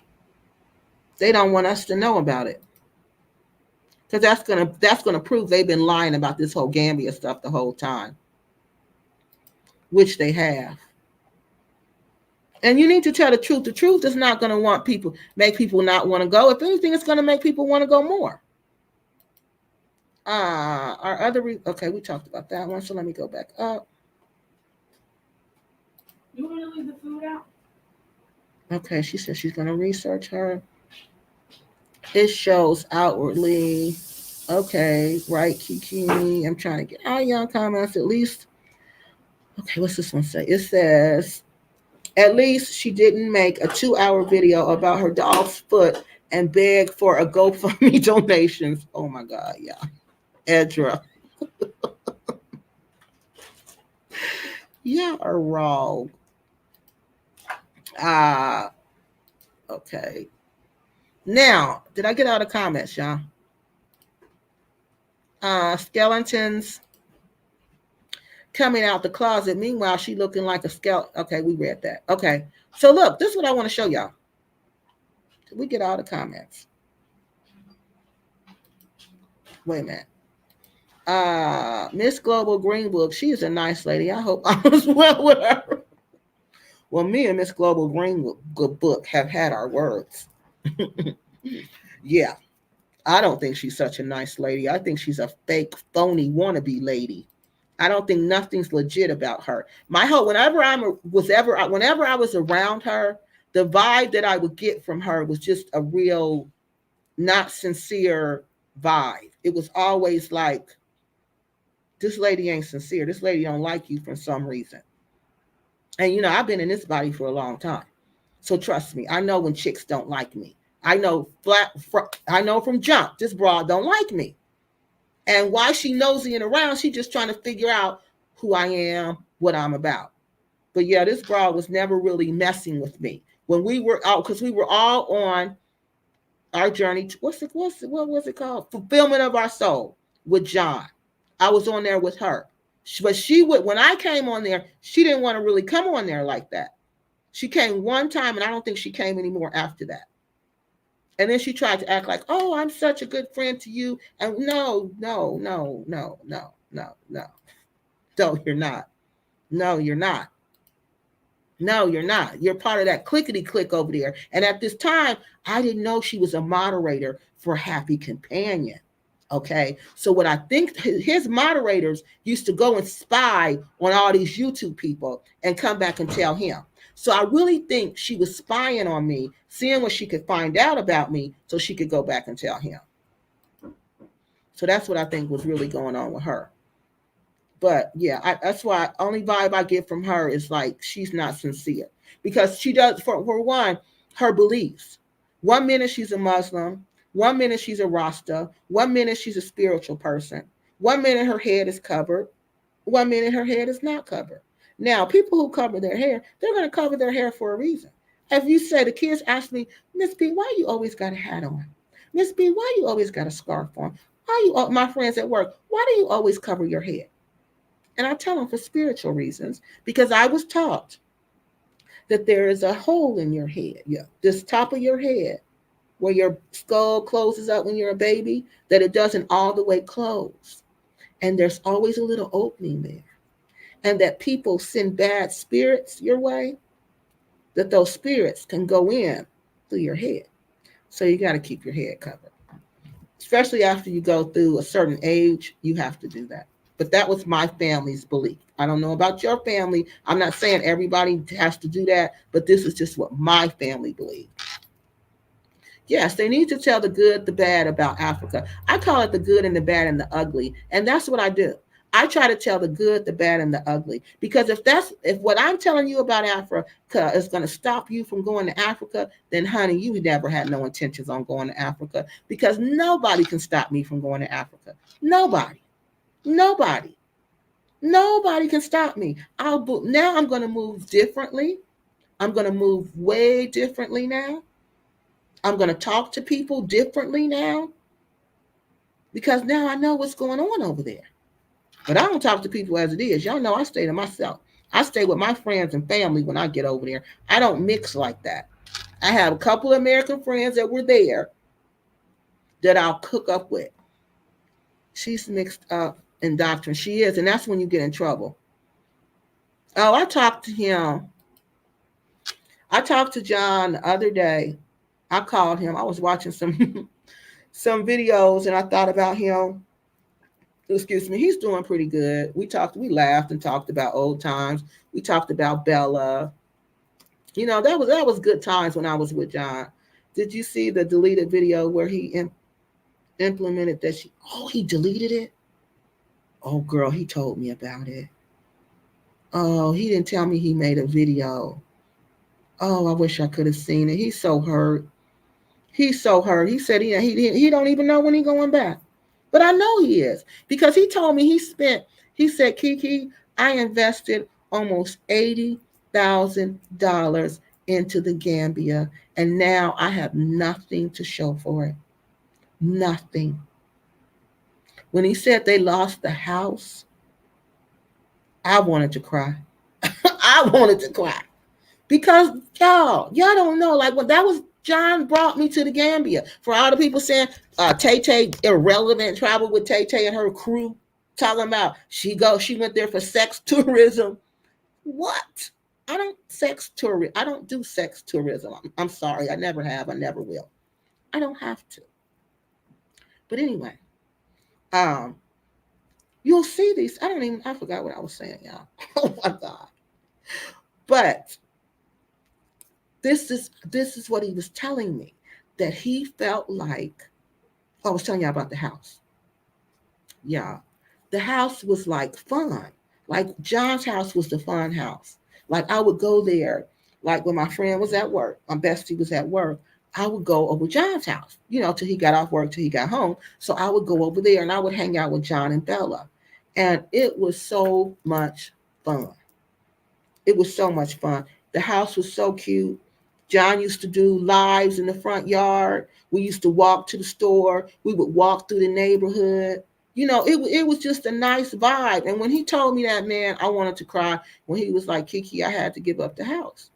And John I hated that for him, because I know he invested a lot of money in the Gambia. And he tried, I don't know how many businesses, and he couldn't win with any of them. So yeah, he was telling me about all that. Now I didn't know he made a video about it. Oh my God. Dag, I wish I could have seen the video. Yeah, but that was sad. But that's another person, y'all. I don't know if y'all know him, but he's the fulfillment of our soul. I think that's what it's called. Yeah. But we used to do a group show together, a group live show together. And we were encouraging people to go back to Africa just to go visit. And so we went. So I was one of the person he encouraged to go to Gambia. So I went, and we really had a nice time. It was nice. I just hate to see that things didn't work out for John like that, and that all that money is just gone. But it's easy to spend money like that. These YouTube streets have so much going on. Everyone knows everyone. Yep. Yep, it's just a small community. Okay, look, y'all. I think I got everybody's comment. Okay, so let me show y'all this picture.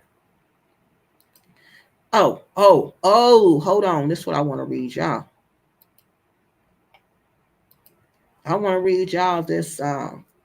So when I was on her channel, her Facebook profile, I saw people had commented on, one person had commented on something she had posted about these people in her family molesting, doing what they were doing. All right, because I'm trying to, these videos, y'all, for these people talking about, oh, she talk about these women because she making money off these women. No, I don't. Most of the time, these videos are flagged because of the content. No, these videos are not my top making money videos. If you want to know, my immigration videos are. Okay? The ones where I talk about immigration, how to just simply fill out a visa. So I truly do this out of my heart. And y'all know what I was realizing when I was doing this? I realized that three women in my family were unalived by intimate partners. And I said, oh, that's where this drive and determination is coming up. It's my ancestors. It's those three women. It's my great-grandmother, it's my aunt, and my cousin. Three women in one family. So, and y'all think those three men who unalived them, do y'all think they went to jail? Do y'all think that? Let me tell you, they didn't. The one who killed my great-grandmother, who unalived her, he got, you know what he got for unaliving her? He got her land and he got her house. And he put my grandmother and her four sisters out on the street. My grandmother was 13 years old. Yeah, nothing. My aunt, who was unalived by her boyfriend, who was married.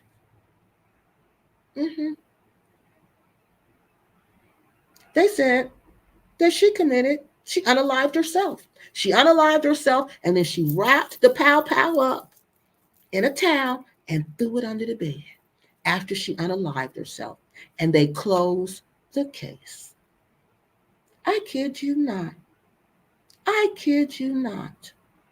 The third lady who was unalived in my family, same thing, beat to death. By her husband.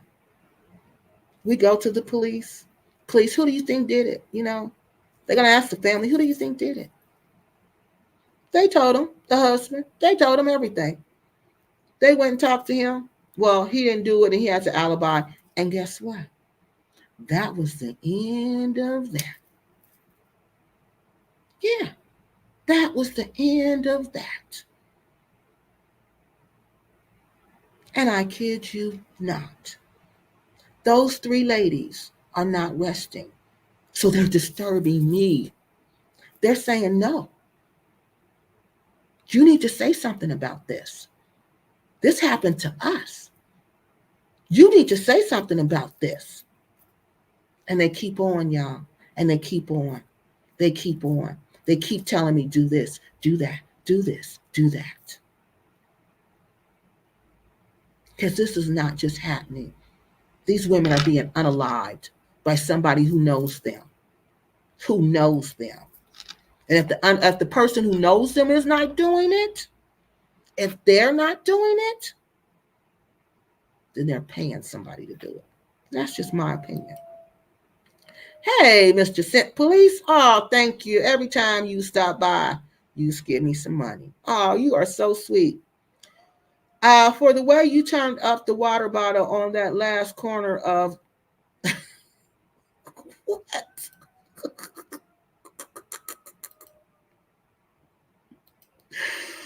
Oh my gosh, you are so funny. So let's see. Yes, that's why I pray. Yes, that's why I pray to our. And yes, this is my cousin. This is her family too. Yes, this happened in our family. Yes, in our family. Yeah. Yes. So they want something. When you leave here like that, you can't rest. You can't. My great-grandmother had 5 girls and 1 boy. The boy had left. He was older. He was gone. It was her girls. You think she could rest? This man beat her with brass knuckles till she was no more. No more. My grandmother said when she got there, the brass knuckles was on the floor bloody. And all the sheriff said is, why'd you do that? That was it. Why did you do that? Why did you do that? And that was it. That was it. Nothing else. Why did you do that? That was the end of the story. People who die who pass away like that cannot rest. And like I told you, if it's in your direct bloodline, they have an access to you. They could, especially if you're the type, they know you're spiritual. And the women in my family are very spiritual. They will come to you. And it's like they demand you do this. You will not have any rest. They'll keep waking you up. And you got to do whatever they tell you to do.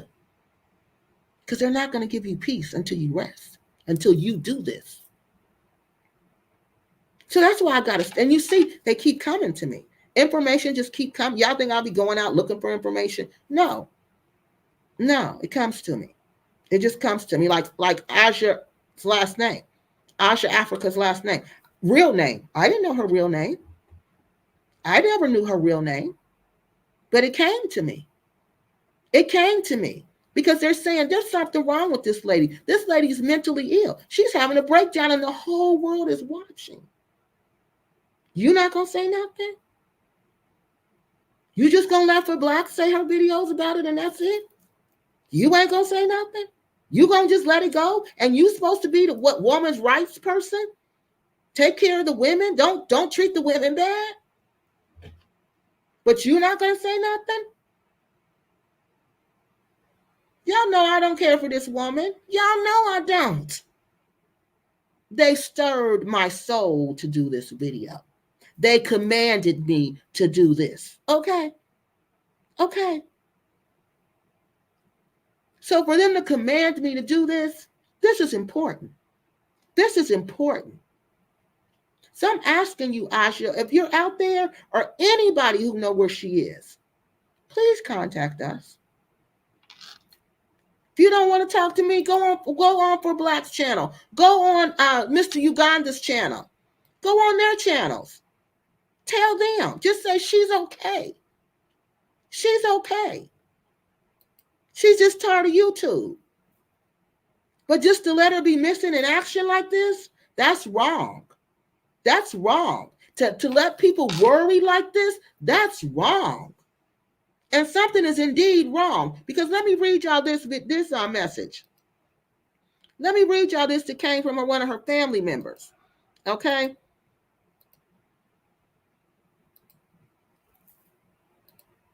Now look, this is when she was tagging people, accusing them of a crime. It says, no, okay, now you're playing yourself, lady. This is her niece. Stop tagging my mother and talking about her. You need to eat. You psycho delusional. Y'all know what that B word is. Stay in Africa and eat bugs. This is her niece. I tried to ignore you because I see you went over there and lost your mind. But you got the right child today. You look possessed. Go eat. You look sick. Nothing you speak is true. Oh, I'm sorry, y'all. Nothing you speak is true. I'm trying to cover her name up. Nothing you speak is true. You want likes and shares so bad. You need to admit yourself to, I think it said a psych ward, and that was it. Yeah, this came from her niece. Now, that let me know it's some serious issues going on there. And it was on Facebook for the whole world to see. On top of that, because y'all don't know what she accused them. I told y'all she was on there naming names and accusing them of essaying her and stealing her house from her grandmother's house from her. And they all working together to unalive her. This is what she's saying about her own family. And she naming names. One of those names was her aunt. This lady I just read, that was her sister. That lady she was talking about happened to be this lady's, I was reading y'all, mother. Okay. And she was like, you're not doing that. We done with that.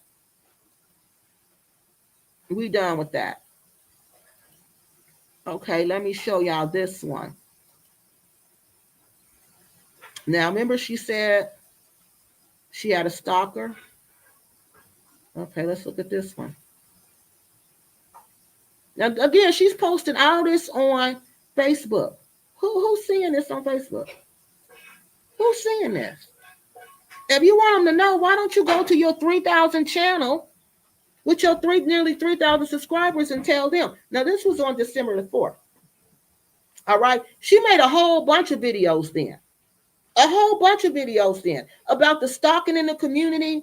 Somebody was stalking her in the community. Remember that, y'all? When she named all those marabous, that video is gone. She says, this is my stalker from Tangi, also known as, I'm not reading his name, HW, from Sierra Leone. I've been dealing with this quietly, but now this demon is trying to invade my dreams and energy harvest. Energy harvest is when somebody comes and takes your energy. And the way you can tell if somebody's harvesting your energy is because you will be tired all the time. You'll just feel exhausted. That's how you know your energy is being harvested. People will say, oh, I'm just stressed, or I'm just tired. No, somebody's around you is harvesting your energy. All right. So I have to give him the spotlight since he want my attention so bad. Now she's talking about a marabou in the Gambia, right, y'all? She's naming this man's name. She's putting it all out here for the world to see. And this was December the 4th. I have to give him the spotlight since he want my attention so bad. Go, what's it say? Got people following me, spying all in my energy. So that makes me think she means that people are like these spirits are coming and getting in her. Like she don't have something on her head. The spirits are coming in through her head, and they're looking at her energy. They're trying to figure out what's going on with her. Okay, because if she don't invite them spirits in, that's how I know she's invited them in. Because how else are they getting in? They can't just come in. That's why God says, I give unto you the power.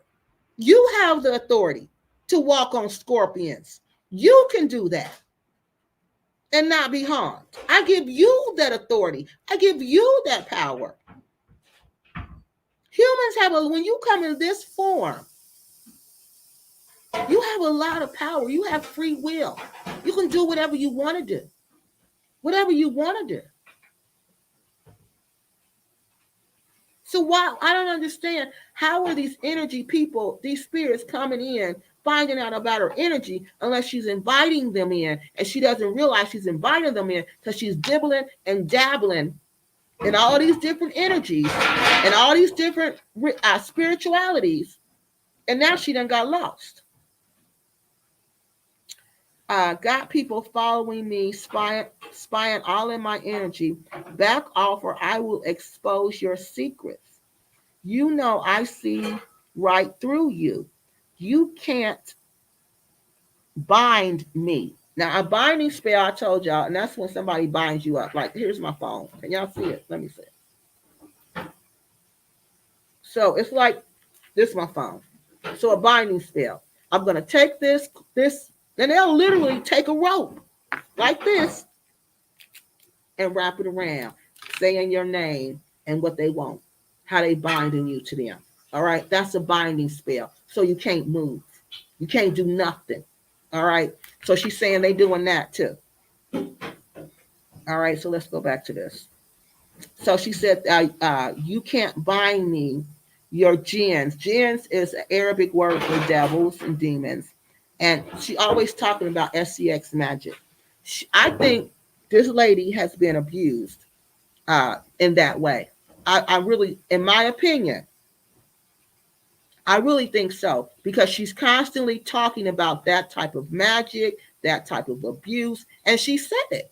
She said it in her video that she was abused by these people that were her family members. That's why the niece cussed her out, because she said they were indeed doing this SCX magic to her. All right, let's finish the rest.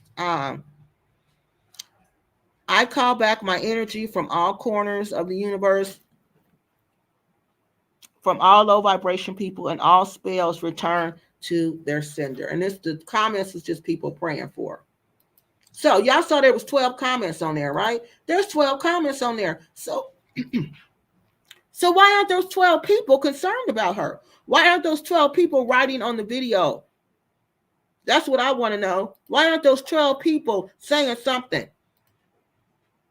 Like, where you at, Aja? Are you okay? Now, let me show y'all how this woman used to look. I was shocked.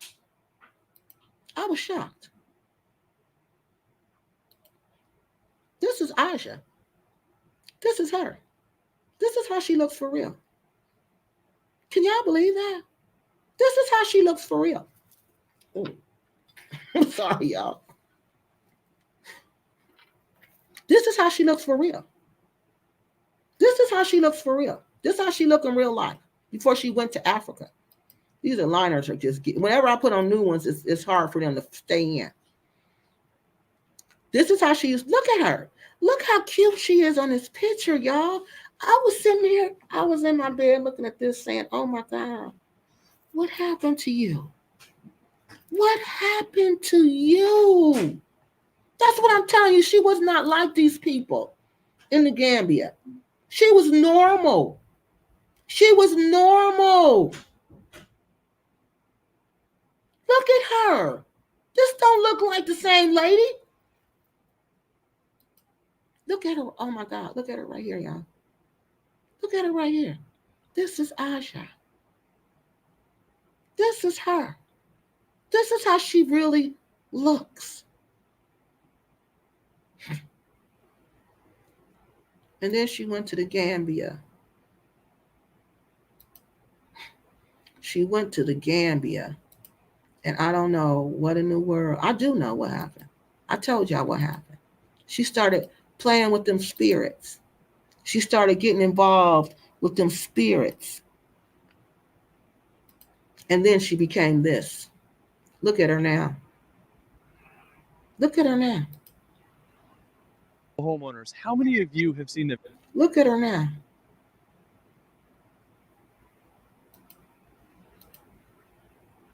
Look at her now, what she's become. And told him what he needed to do.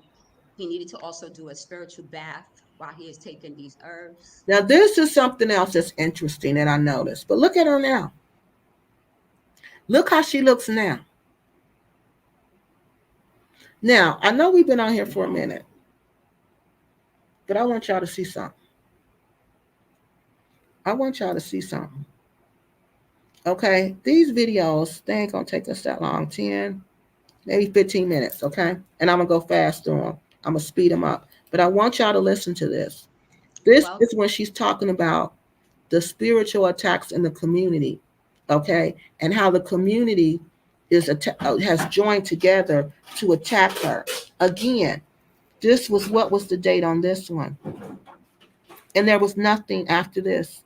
There's nothing after this video. Okay, let me go back to it and then I'm gonna put it up here. Welcome to Spirit Knocks for Brooklyn Mosaic. I'm here with another message. Today will be, I don't know, should I say day 100 of spiritual attacks? Today was a little different. So see, day 100 of spiritual attacks. This lady is going through it mentally and she's been going through it. So all this silence now is not, something's wrong. To share this with you all. I decided to go out into the community and get some food stuff because, as you know from my last experience, I'm not letting nobody cook for me. Okay. So I go to get watermelon. That was yesterday. I don't know if y'all heard me talk about that, but somebody has maraboued the watermelons. So this video, the spiritual attacks in the community, is after that last video she put on Facebook. Okay. It's gotta be. Because on there she's talking about the watermelon with the face in it, and on here she's saying it. She said, "Remember, I told y'all about the watermelon yesterday." Now I don't know if it's because they're jealous of the business owner or they're willing to take out a few people just to get to me. Okay. So I haven't been back to the watermelon place, but I am gonna go by there and let them know, and they could do with it as they will. But today I went out and I wanted to get just a few little supplies because I've decided, I'm fasting. I've been fasting since Friday, and I've been doing a water fast. And I only want to break my fast with things that I've cooked or raw vegetables. So I get off at turntable. But let me start. When I exit my compound and I lock the gate, I look to my right, which is the direction I'm going to walk into the junction. And there's like this long, skinny boy hanging from a tree. And I'm looking at him and I'm like, this boy looked real familiar, but the face looked evil. Like, you know how somebody's face just looked devilish, like they want to devour you or something? And I'm like, I don't know this boy. So I just kept looking at him. And closer I got to him, someone calls me that was coming up the beach. It was coming up the beach on a bicycle. And the brother always, Angela, he always says my name wrong. And I turned and I said, how are you, brother? He said, I'm good. And so he approached me on his bike and he was talking to me. He said, how you been? How's the shop? I said, I done told you how many times did I close this shop? My lease ended. I'm no longer there. He said, oh, I didn't remember. But how are you? What are you doing with your business? I said, I have things online. If people want to sell, people want to buy things, I have them online available to them. He was like, oh, okay. So we talked and I said, so where you off to on this bike? It was a lot of dust blowing, right? That's the wicked working. Okay. Y'all call it what y'all want. When the wind is blowing up like that and dust is stuff blowing to get in your nose, your eyes, and your mouth, that ain't nothing but the devil. Can't get you. Now, if the Gambia was not a coastal country, if it didn't have the Atlantic Ocean, whichever ocean is right there, the Atlantic Ocean right there, I would say maybe she has a point. If you were in a place where dust doesn't normally blow, but dust normally blows in the Gambia. This is normal for them. So you can't say this is a spiritual attack when it's something that normally goes on there. They know that's normally something that goes no on. other way. So they're trying to use the elements to get to you. So stay protected. So See? I'm like digging in my bags. I thought I put my glasses in. I cleaned them and I saged them, but I forgot to put them in my bag. So I'm just keeping my eyes low. So he's like, no, I'm not going to ride. I have to go a long distance. I'm going to put my bike on top of the van and let them take me to my location. So I said, okay. So we go across the street. We go to get on the van and I'm going to get power, right? So get on the van, no problem. I get off the van at turntable and I'm walking and I see a lady from the clinic. And I'm like, I tap on her arm because she's turned the other way. I'm like, hey, so she's like, oh my God, Andrea, how are you? Long time. Angela, how are you? No, long time, long time. Again, I'm being called Angela. And I usually let it slide because I know people, but when I'm honest about it, everybody from that clinic that I left calls me Angela. Okay, no problem. Sister, greet the sister, tell everybody hi. I don't say nothing about why I left the clinic. I just keep walking. And then it clicks all of a Now, sudden. for the people who That boy don't, you saw hanging for the people who don't know, Asha she started working with one of these traditional doctors. Okay, he's a traditional healer. He uses roots to heal people, herbs and roots. So she started working with him. That's the clinic she's talking about. So she quit. It sounded like to me she quit because she couldn't run his business. But she said she quit because of the way he was doing business. from the tree that was watching your house, he was from the clinic. So the herbalist. So did y'all hear that? The man that was hanging on the tree with the evil face, the herbalist sent him to spy on her. Dr. Adama Endow has his people watching me. The boy was watching my house. The lady wasn't coincidentally at turntable. Word went to her. I was on my way to turntable. So she's there acting like she's so shocked to see me. She was shocked because I caught her. And she probably hoped I didn't see her. But I put my hand right on her. No problem. I pass her. I go and walk to a couple of them stands. They have taught everything up at turntable. I walk past her. I keep going down the end. There's a little shopkeeper I like to go to sometime. I go to him to buy some beans. And mind you, my mind told me, go someplace else to buy beans. But when I looked and I was passing, I didn't see the sister. But I said, let me go to the brother. He might be the only one that still have a business since they done tore everybody else's place up.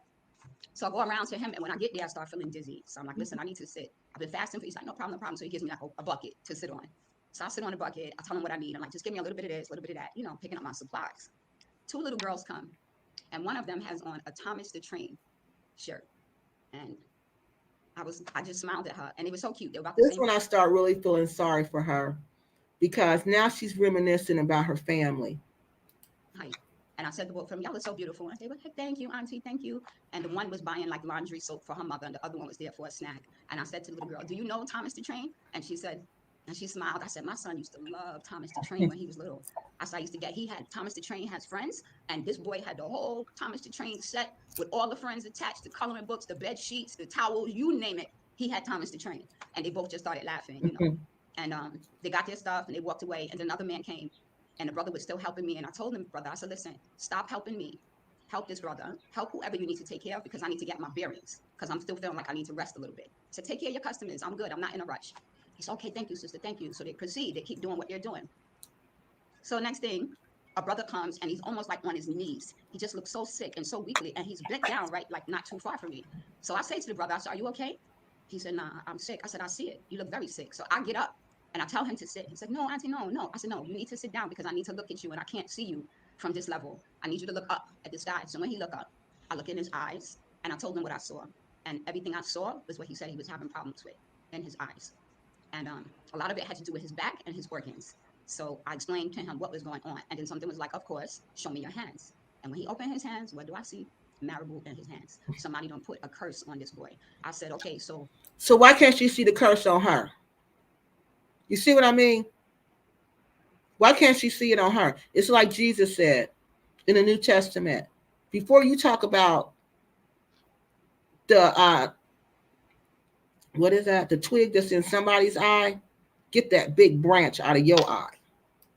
it's a curse that was put on you to look like physical ailments. This is an illusion. I said, you need to take care of this Marabou.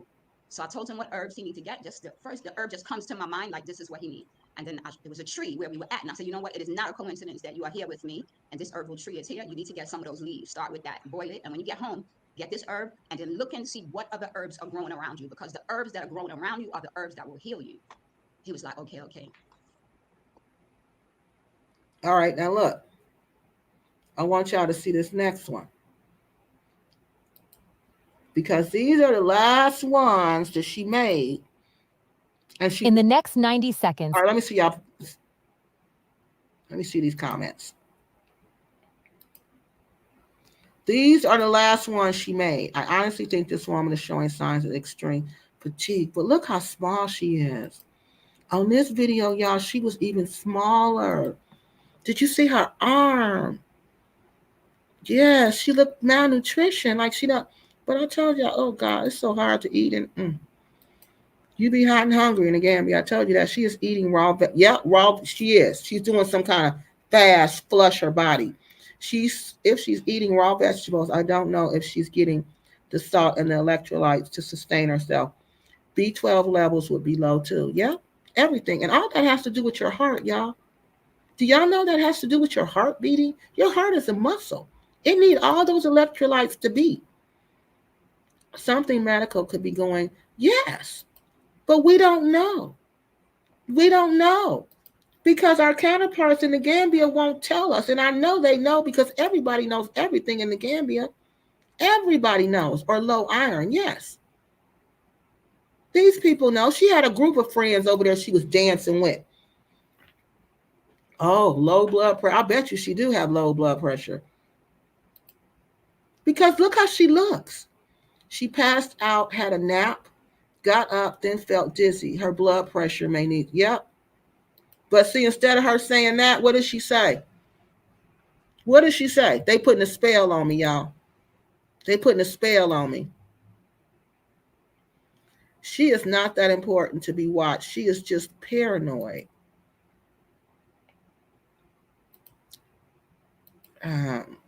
Yeah, this is really sad. This is really sad about her. Her last Spirit Knox video was on this, December the 16th. I think that was her. It is. This is the last one. This is the last one. So she did the Spirit Knox and the other one. That's why we're going to look at these last ones, like I said, so we can see. Because this is it. There's nothing else to hear from her. We haven't heard nothing else from her since this. And what are they both about?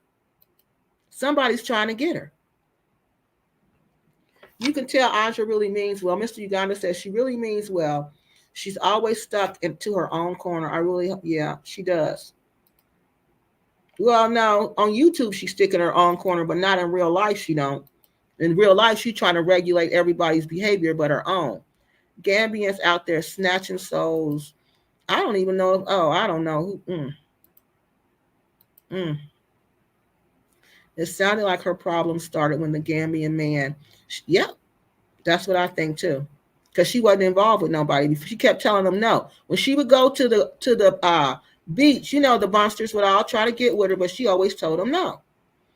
This is wild. She looks way old. She's only, 58? Was she 58, y'all? 50 something. 50 something. Remember she said about somebody's doing mirror magic to make her think when she looks at herself in the mirror that she looks like an old woman. So she thinks the way she looks isn't how she looks. She thinks that's just mirror magic. She thinks somebody's just using mirror magic on her. Yeah, she was real pretty. She needs to eat. Yeah, she was real pretty. I can't believe how she used to look. I can't believe it. That's how you know Africa ain't working for her. If it make you start looking bad, you losing weight, you looking all sunk in, oh, it's time to go. If it ain't building me up, honey, I can come back home and do bad. Okay? I can stay in the United States and do bad. We got some tragic family stories. Yeah, we sure do. Sorry to hear that, Kiki. Oh, thank you. All right, so let's get back here. I think that's it. All right. All right, let's get back over here. Yeah, it's really sad. And what's even sadder that nobody in Gambia is sounding the alarm. When you're comparing Medicare plans, Nobody in Gambia is saying anything. They ain't saying nothing. Nothing. Like this woman don't saying his prayers, giving he is taking these herbs and making sure that he's, doing saying his prayers, giving thanks. And I told him no alcohol and no smoking during this time when he was trying to cleanse. He said he doesn't do any of those things anyway. So now remember she was talking to that man about healing. It's fine. So that was it. He walked away, and then a lady walked up and she had a beautiful dress, and I told her how pretty she looked. She had a big swollen belly. I knew she wasn't pregnant. And I just looked at her. So she said thank you, and I complimented her on her dress. Then another sister came, all in black. Big swollen belly. I'm looking at her belly going, sis, I don't mean to offend, but what's going on with your stomach? She said, oh, I'm just fat. I said, no, you're not. You're not a fat girl. She was thick, but she wasn't big like where her belly would be, like pregnant big. I said, no. I said, this thing you have going on with you, you need a herb. There's an herb for you. I didn't ask her about, her health and all that. I just knew right away what herb to tell her to take to flatten her stomach. She was so thankful. She walked away. Okay. So I'm sitting there still. The brother prepares my stuff, and I see a man with shades on, and he's at the other stall listening to my conversations. He walks away, and then he comes back. And I don't know why he think I didn't notice him, because he got that bleached out skin. Everybody is not walking around Gambia with bleached out skin. So either you from... Okay, this is the man she was telling us about. This is the person she's talking about now, is the man she called Ginger. Remember she was telling us about this Marabou, this doctor, this herbalist who was trying to get her? Now she's telling us about it. Sierra Leone, Ghana, or someplace else. Or you spying. See, this him. So I saw him behind these shades with these odd-looking clothes on, like he was trying really hard to fit in. He just didn't look right. But I noticed him from a distance. He was watching and he was listening. I ignored him. I got up. I went to walk, and when I go walk, I'm looking at the clouds. And the clouds, I see like a great battle going on, like head to head. It looked like a man and a woman, and maybe another man is there. So just a battle, right? Commotion. But it's all jumbled in like a big cloud. So I just keep walking. I head to Nawick. I go and pay my bill. I pay the bill. I come back, I'm able to get on a van quickly. I'm all squeezed up in the van, and this one woman, she needs so much space. She's like elbowing. I just put my arm to protect my body. And I got to my door. So when she says she put her arm up to protect her body, I know what she did. She blocked that woman just like this, okay? And leaned like this so the woman couldn't get her. I know what she did. See, that's what I'm saying. She presents one way, but in real life, this lady is mean. Destination, and when I'm telling the driver to stop the van, he's not stopping at my junction. That's when I realized he doesn't want me. Spirit is like, don't get off there. So I get off at another junction, and I end up walking back a distance, and I came into the street.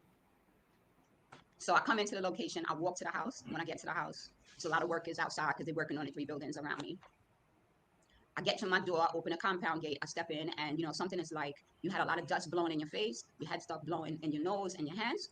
Bless your hands and your face and everything before you go up the steps.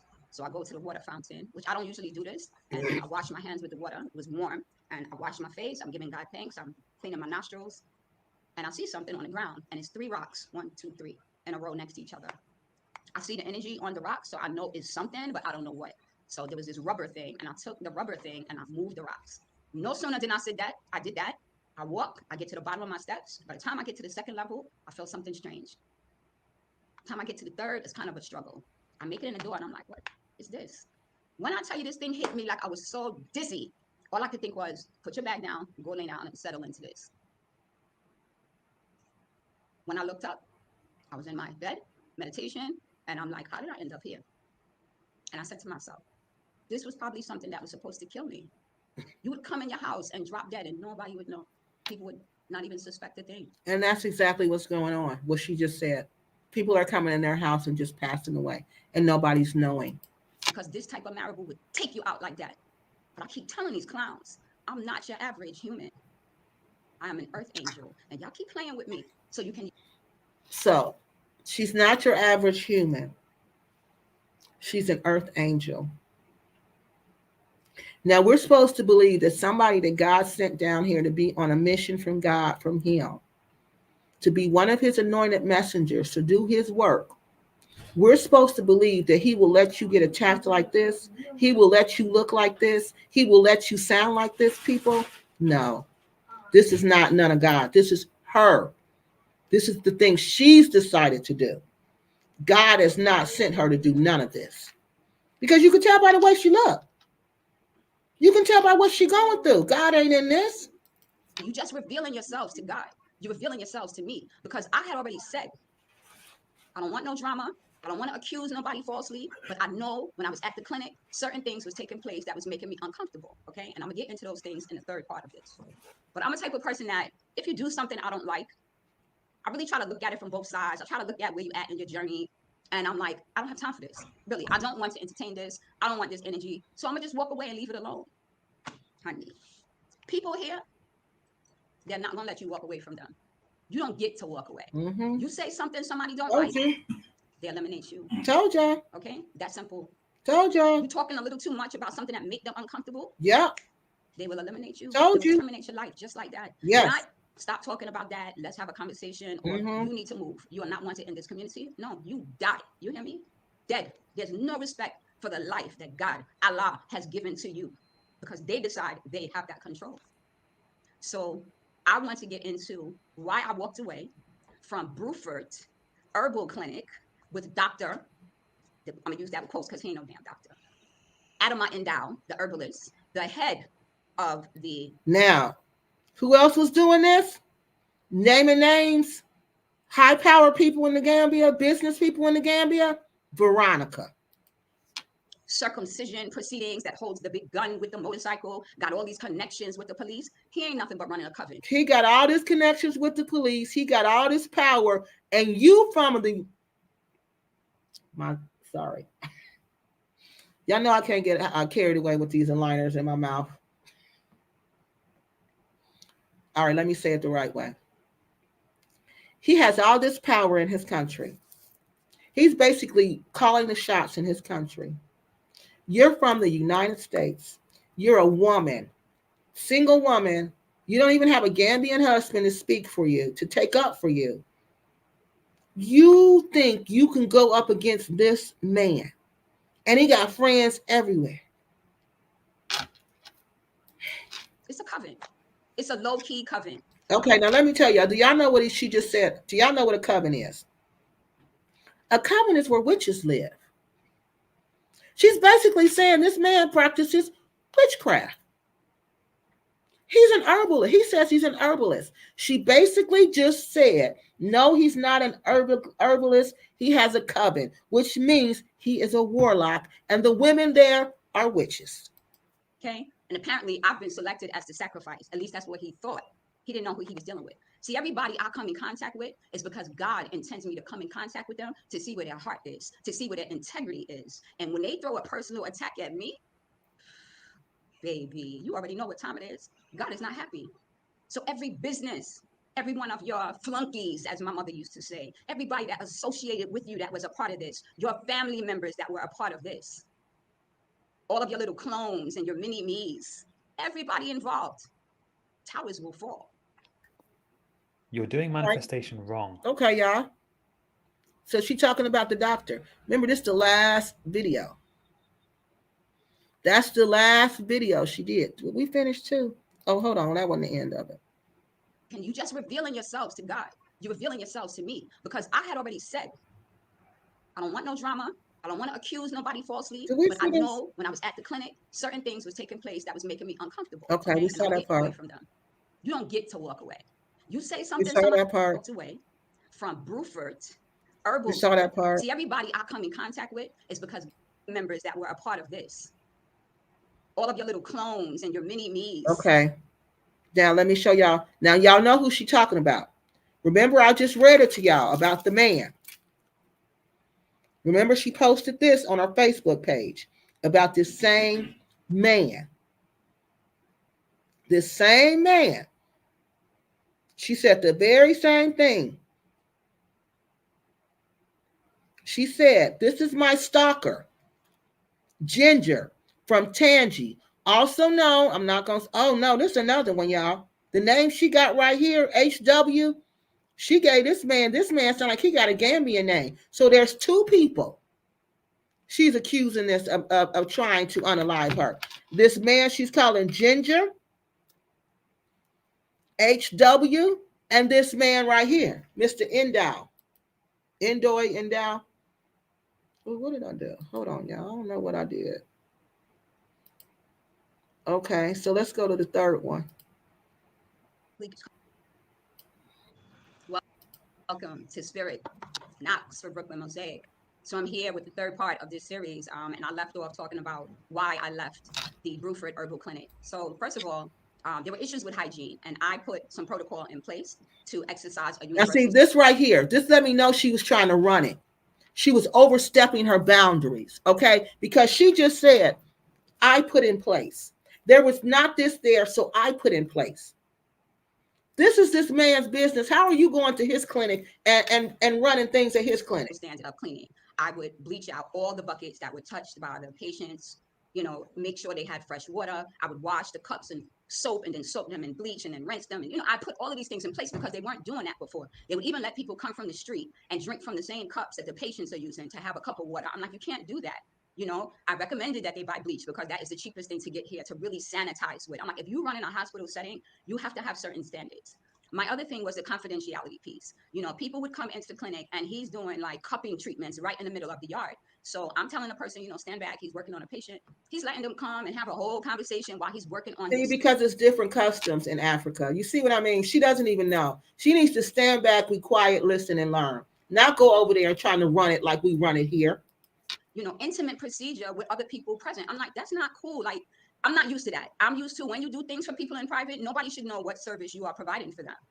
The other thing was, we had clients, I referred him clients from the diaspora. We had a couple of really good people that came through. And one of them was like, where do I sign in? I'm like, oh my God, that's right. And I'm saying to him, do you have a sign-in sheet? He's like, no. I'm like, why didn't I catch that? How do you keep track of all the people that come to you? How do you know what service to provide to them? He don't keep track. He didn't have a way to keep track. So I started buying little notebooks. I even gave him some of my personal stationery line to keep a book. I brought him pens that people have bought me from the States to make sure he's documenting. I even told him he should keep a record. See, again, I'm the savior. All her stories, y'all didn't notice she was the savior. Even when from the very beginning, when we started talking about this, when she went to Senegal and the huts burnt down, who was the one who saved them? She was. Of how much people are paying. Because I'm able to see the codes with people's medical illnesses and sicknesses, I was documenting that. I'm willing to put everything into manila folders for him and really get him like a legit system, and my plan was when I got back to the States, I'm going to make sure he has some kind of medical registry system. Maybe his wife can assist him with that, or they can hire someone to come and clean. Like, I had all these plans for uplifting his clinic and being able to do business with this individual. So one day I come to the clinic, and when I walk in, and I had said this to him before, I said, you are a doctor, you're a married man. Your office is here. Your house is over here. So just a couple of feet away. So anytime you have a woman in your office alone, make sure there is a female to accompany you. Like, don't be alone in the office with women, because it does. That's our policy here. But if that's not his policy, how are you gonna just make him change? You see what I mean? Doesn't look right. Okay, you're doing body work, whatever you're doing, you want to make sure other people are present, especially if someone has to take off their dress in any kind of way, or you working on a back and they have to take off their blouse. This is the way you prevent accusations. He's like, you're right. Okay, so this one day I happened to come to the clinic. He wasn't really expecting me, I guess, because when I walked in, I saw this lady laying in the back of the clinic on the floor. And he came out like, with his chest all bold, like, you don't need to go inside. And when I looked to see why I didn't need to go inside, I see the lady on the floor, like adjusting her hair, her wrap, because I couldn't see past the desk, but I was like, see, that's what I'm talking about. I don't even know what was going on, but because I'm empathic, I can tell you what I felt was going on, and it was inappropriate. Okay. I didn't say nothing. I went back into the area where his wife was cooking. I went to help her prepare a meal, and he came in there later, and he's like, oh, you still here? I said, yeah, I'm helping Sarah. Oh, you helping her cook the food? I said, yeah, I'm helping her fix. I think she was making domino that day. So I helped her make the dish, and I learned a different way to make it. And she's an excellent cook, but also part of the shenanigans. Now, I realized that. Then one day I'm sitting in his office. It's lunchtime. His wife brought us a plate of food. So did y'all catch that?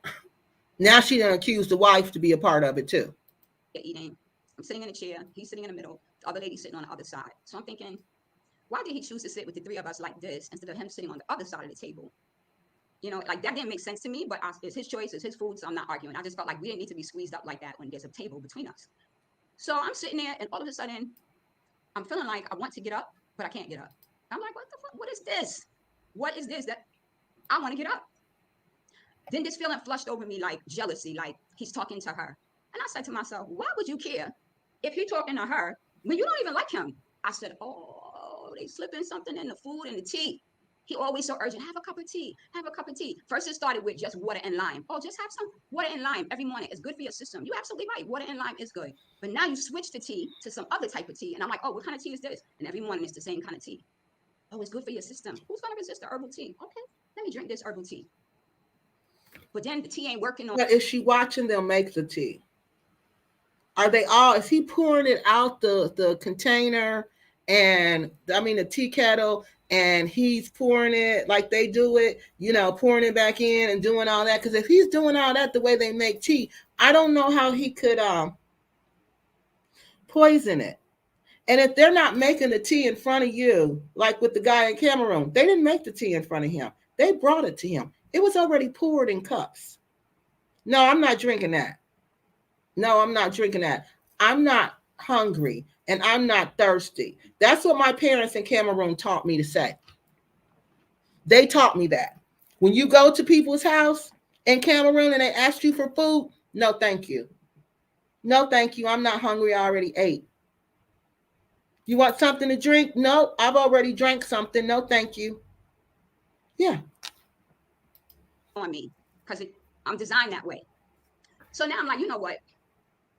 He's acting a little different and he's a little abrupt when I answer him questions. And when I'm trying to talk to him about herbal remedies and different herbs to use and how it's used and what he's bringing into the clinic, he's not answering my questions. It's like he don't want to tell me what he's working on or what the herbs are. And I'm like, now I'm here to learn. I know the herbs from the way I learned them. And I'm still learning them, but God is teaching me. I don't need you. I'm here because we're supposed to be teaching each other. You work with the bark of the tree. I work with the leaves. So let's collaborate. So it's his shop, his see what I mean? This whole lady's mindset is off. It's his clinic, but she's his equal. So I'm starting to feel like he's just acting a little shady. He would come sometime, he would be like, Andrea, and on the low, he would hand me like $500 for the week. I'm like, this, thank you. You don't have to do that. I don't come here to get paid. And if I was coming to get paid $500, he wasn't going to do it for the whole week. But I thought that was very sweet that he made the gesture. But I can tell you for a fact, I know I brought in this man over $30,000, if not more. So for 4 or 5 weeks, $500. One time, $1,000 from that big deal, And I just was like, whatever. That's not what I'm here for. This is for the clinic. Like, I am committed to the mission of the clinic, okay? Well, honey, that wasn't enough.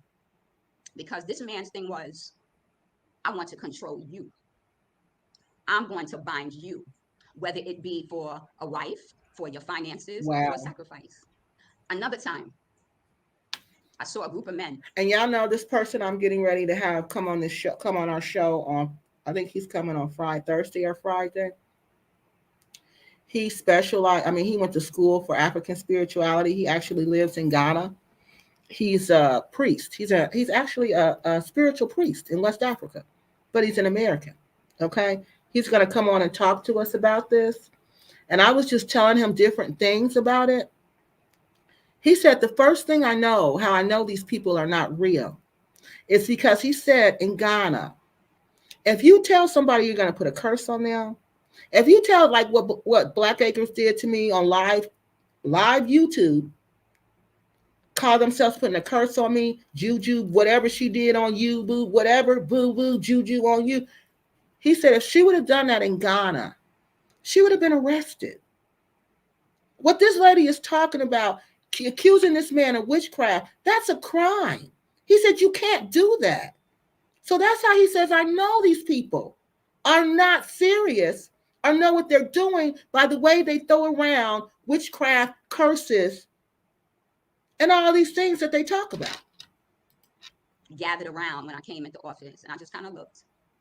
And I said, oh, these must be the guys from the circumcision thing, because I know they had a big ceremony coming up. So nobody spoke. They just all stared at me as I walked by. And it was a little off-putting. I said bye, and then I went to say bye to his wife, and I left. They had the big circumcision thing. I don't know if y'all saw the pictures that I put up of the circumcision in Bruford. It was packed, it was crowded, it was all these things. Okay. So in this moment, this is when I decided I'm gonna back off. I used to go every day for like 3 months. I went without a break. I would be there from 8 in the morning to like 4 in the afternoon. I'm having breakfast and lunch with them. I'm cleaning up everything that was used. I'm preparing everything in the morning. After 3 months, I said, you know what? I'm not gonna go as often. I will go less. I need time for me. And I started getting back more into nature. All right. So that's it. That's it. There's nothing else from her after that. Oh yeah, it was one more. It was one more, but that didn't have nothing to do with this. It was crazy. Ooh, y'all, let me pull it up. I'm sorry. Let's just watch this one more. Y'all got to see this one. This was her very last post. Okay, this was her very last one, and this one she looked weird. She don't look right. And I believe this one was on the 16th. And she just don't look like herself at all. This was the very last thing we heard from her. Since this video, y'all, we haven't heard anything else from this lady. And look how she looks right here when I show y'all. Greetings and welcome to Spirit Knocks for Brooklyn Mosaic. And look how she's acting. Like, this whole energy is strange to me. The way she's flowing, the way she's talking, the way her eyes, everything just look off about this one. Today, we are going to reclaim the root and sacral chakra. If you are sensitive to loud noises, please feel free to turn down the volume. I'm going to Okay, so this one, she's not talking about anything. I'm about to pause this one because ain't nobody listening to her do her little magic. This one, she was just talking about, you have these chakras in your body, and one of them is a sacral chakra, and she's basically telling you how to activate that chakra. Chakras are important that you have them aligned and activated so you can live like in harmony in your body. Okay, I watched this one. This one is not going to help us at all, but I want y'all to see how weird she looked. All right, see how weird she looked. You ain't listening to the bell. Guilt, confusion, behaviors, fetishes, patterns, and preferences imposed upon me. Emotional bonds, ties, cords, and ribbons. So this is pretty much that red ribbon stuff, okay? Okay, I love you. Have a good evening. So this one is pretty much that. And I think I want to make sure I got everything. We go through everything before I end this program tonight. And I think I did. Okay, let me show y'all this real quick. This is the paper I found when I looked to see if she was a practicing attorney in the Gambia. Not the Gambia, in New York. But like I said, maybe she did it someplace else. Maybe it was in New York. But this is why I don't think this person is her. No, I know it's not because of the middle name. Okay, and it says, see, this is where the person works. Yeah. This one, yeah. 2004. And this isn't her middle name. I forgot what her middle, it's like Lachey something. It starts with an L. So this definitely is not her. So I couldn't find her in the attorney lookup for, I couldn't find her in that for New York. But that was the only time I heard her say she was a practicing attorney. I mean, she was an attorney. Most times she says, she'll just say, I went to law school. But when she was on Web Nation, she said she was an attorney. And I was like, well, let me look and see. But no, I couldn't find it. It didn't have her listed. All right, so we're going to close that. So I think let's go through our comments and we're done. And don't forget what we're going to do. Next week, we got a big week. He and that fan has too much. Her and that fan has too much. Channel her. She needs to do something. Grandiosity, yeah, paranoid. Yes, that's what I'm saying. This is all mental illness. They will unalive people for, yes, they will. They will unalive you for less than that. You make the wrong person mad. Her problem started at birth, and she is acting them out in the Yes, Miss Pat, I agree with you. She's acting them out in the Gambia, And poor Gambia's got to pay for it. Please say it's not Jabri as this special person coming. Who is Jabri? Mm-mm.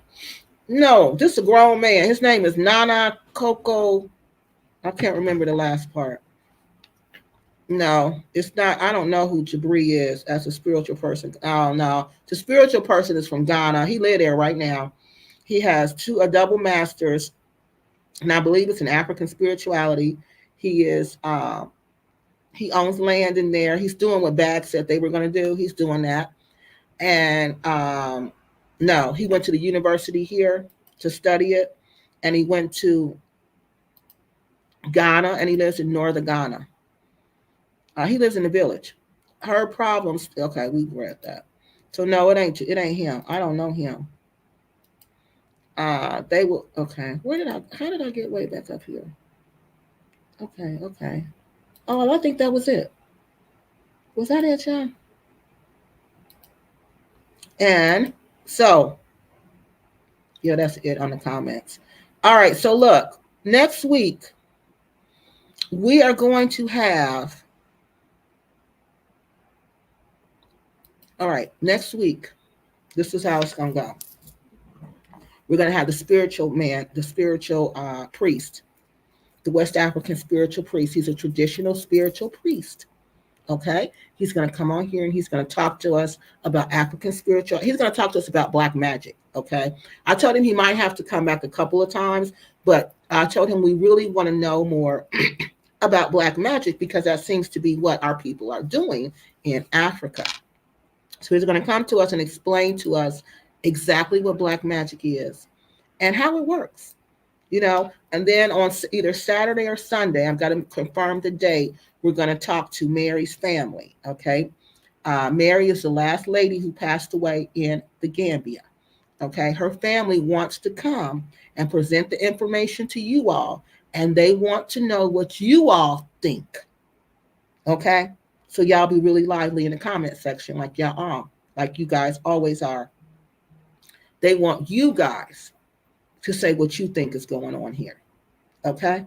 So that's next week. So don't forget to sign the petition. Mr. Uganda, I'm going to come on your channel and send it to you. Okay? So I'm putting on your link on your channel. And righteous folks, I don't think I sent it to you. Did I send it to you? I thought I did. But I'm going to come on your channel, Mr. Uganda, because I don't think I sent it to you. Okay? And everybody else, please go to my community page because we have a petition started to try to get a law passed that whenever a woman passes away in Africa, in Africa, that it's automatic, that it's required, it's law, it's U.S. law that she gets an autopsy and she has a tox screen done. Okay? We have to get it first introduced as a bill, and the way we do that is through our politician. We got to have the petition with a lot of signatures on it because that's going to show our lawmakers that there is an interest in this and people are bothered by this. We have to show them that we are concerned, okay? And remember, this is an election year. Somebody reminded me of that this is an election year. So in election years, they really listen, all right? And remember, these are Black American women we're talking about. This is a vulnerable population here. Even in America, African and Black women are the vulnerable population. Okay, I'll see you later. They are a vulnerable population. And this is happening to this vulnerable population. So yeah, please go on there. I'm going to repost it today and sign our petition so we can get this forwarded. After I'm going to leave it up for 2 weeks. Then what I want you guys to do is write your lawmakers. I'm going to write my lawmaker, which is Sherrod, Senator Sherrod. Is that his last name? Sherrod. Lord, I forgot that fast. I'm going to write my senator, Sherrod Brown. That's his name. I'm going to write him, okay? And I'm going to write, do y'all know Cory Booker? I know some of y'all on here know Cory Booker. Cory Booker is on the Foreign Affairs Committee. And I'm sure he would like to know about this. Okay. So we want to raise as much awareness as we possibly can. So one of our Congress people can put this on to get this on the ballot as a bill, and then we get people to vote it in as a law. All right. So that's how we can go. That's the plan of action.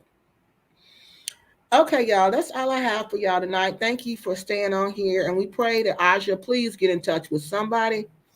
Please, please, please get in touch with somebody. If somebody knows Anja and they're watching this show, please just let us know she's all right. Please. You can say, Kiki, she all right. She said she can't stand you and she ain't talking to you. You don't have to. You don't have to. But I just want to know that she's okay. All right, y'all. I just want to know that she's okay. All right, cousin. Stay safe out there, and I love you. All right. Yeah, we're going through a hard time right now. One of our cousins passed away. He was a good guy. He was a good guy. His name is Ray. His name is Ray. Cousin Ray. Ray is a good guy, and Ray passed away. And my family is really sad. So my family here in Dayton, Ohio is real sad. It's really sad for us because he was one of the cousins, the older cousins that everybody loved dearly. He was one of those cousins. So just pray for us because right now our family's in mourning. All right. All right, y'all. So, but I had to come on here and do this because I know Ray. Ray would have been like, girl, you need to get on there and talk about them women. What's going on with them women? We need to find out what's going on with them women and make it stop. All right. So I did this in honor of my cousin. All right, y'all. All right, y'all. So I will talk to y'all later. I love y'all. And please, please, please be safe out there. Yeah, rest in peace, Ray. I love him so much, y'all. He was so sweet. That was a sweet man. A sweet man. All right, y'all. I love y'all, and I will talk to y'all later.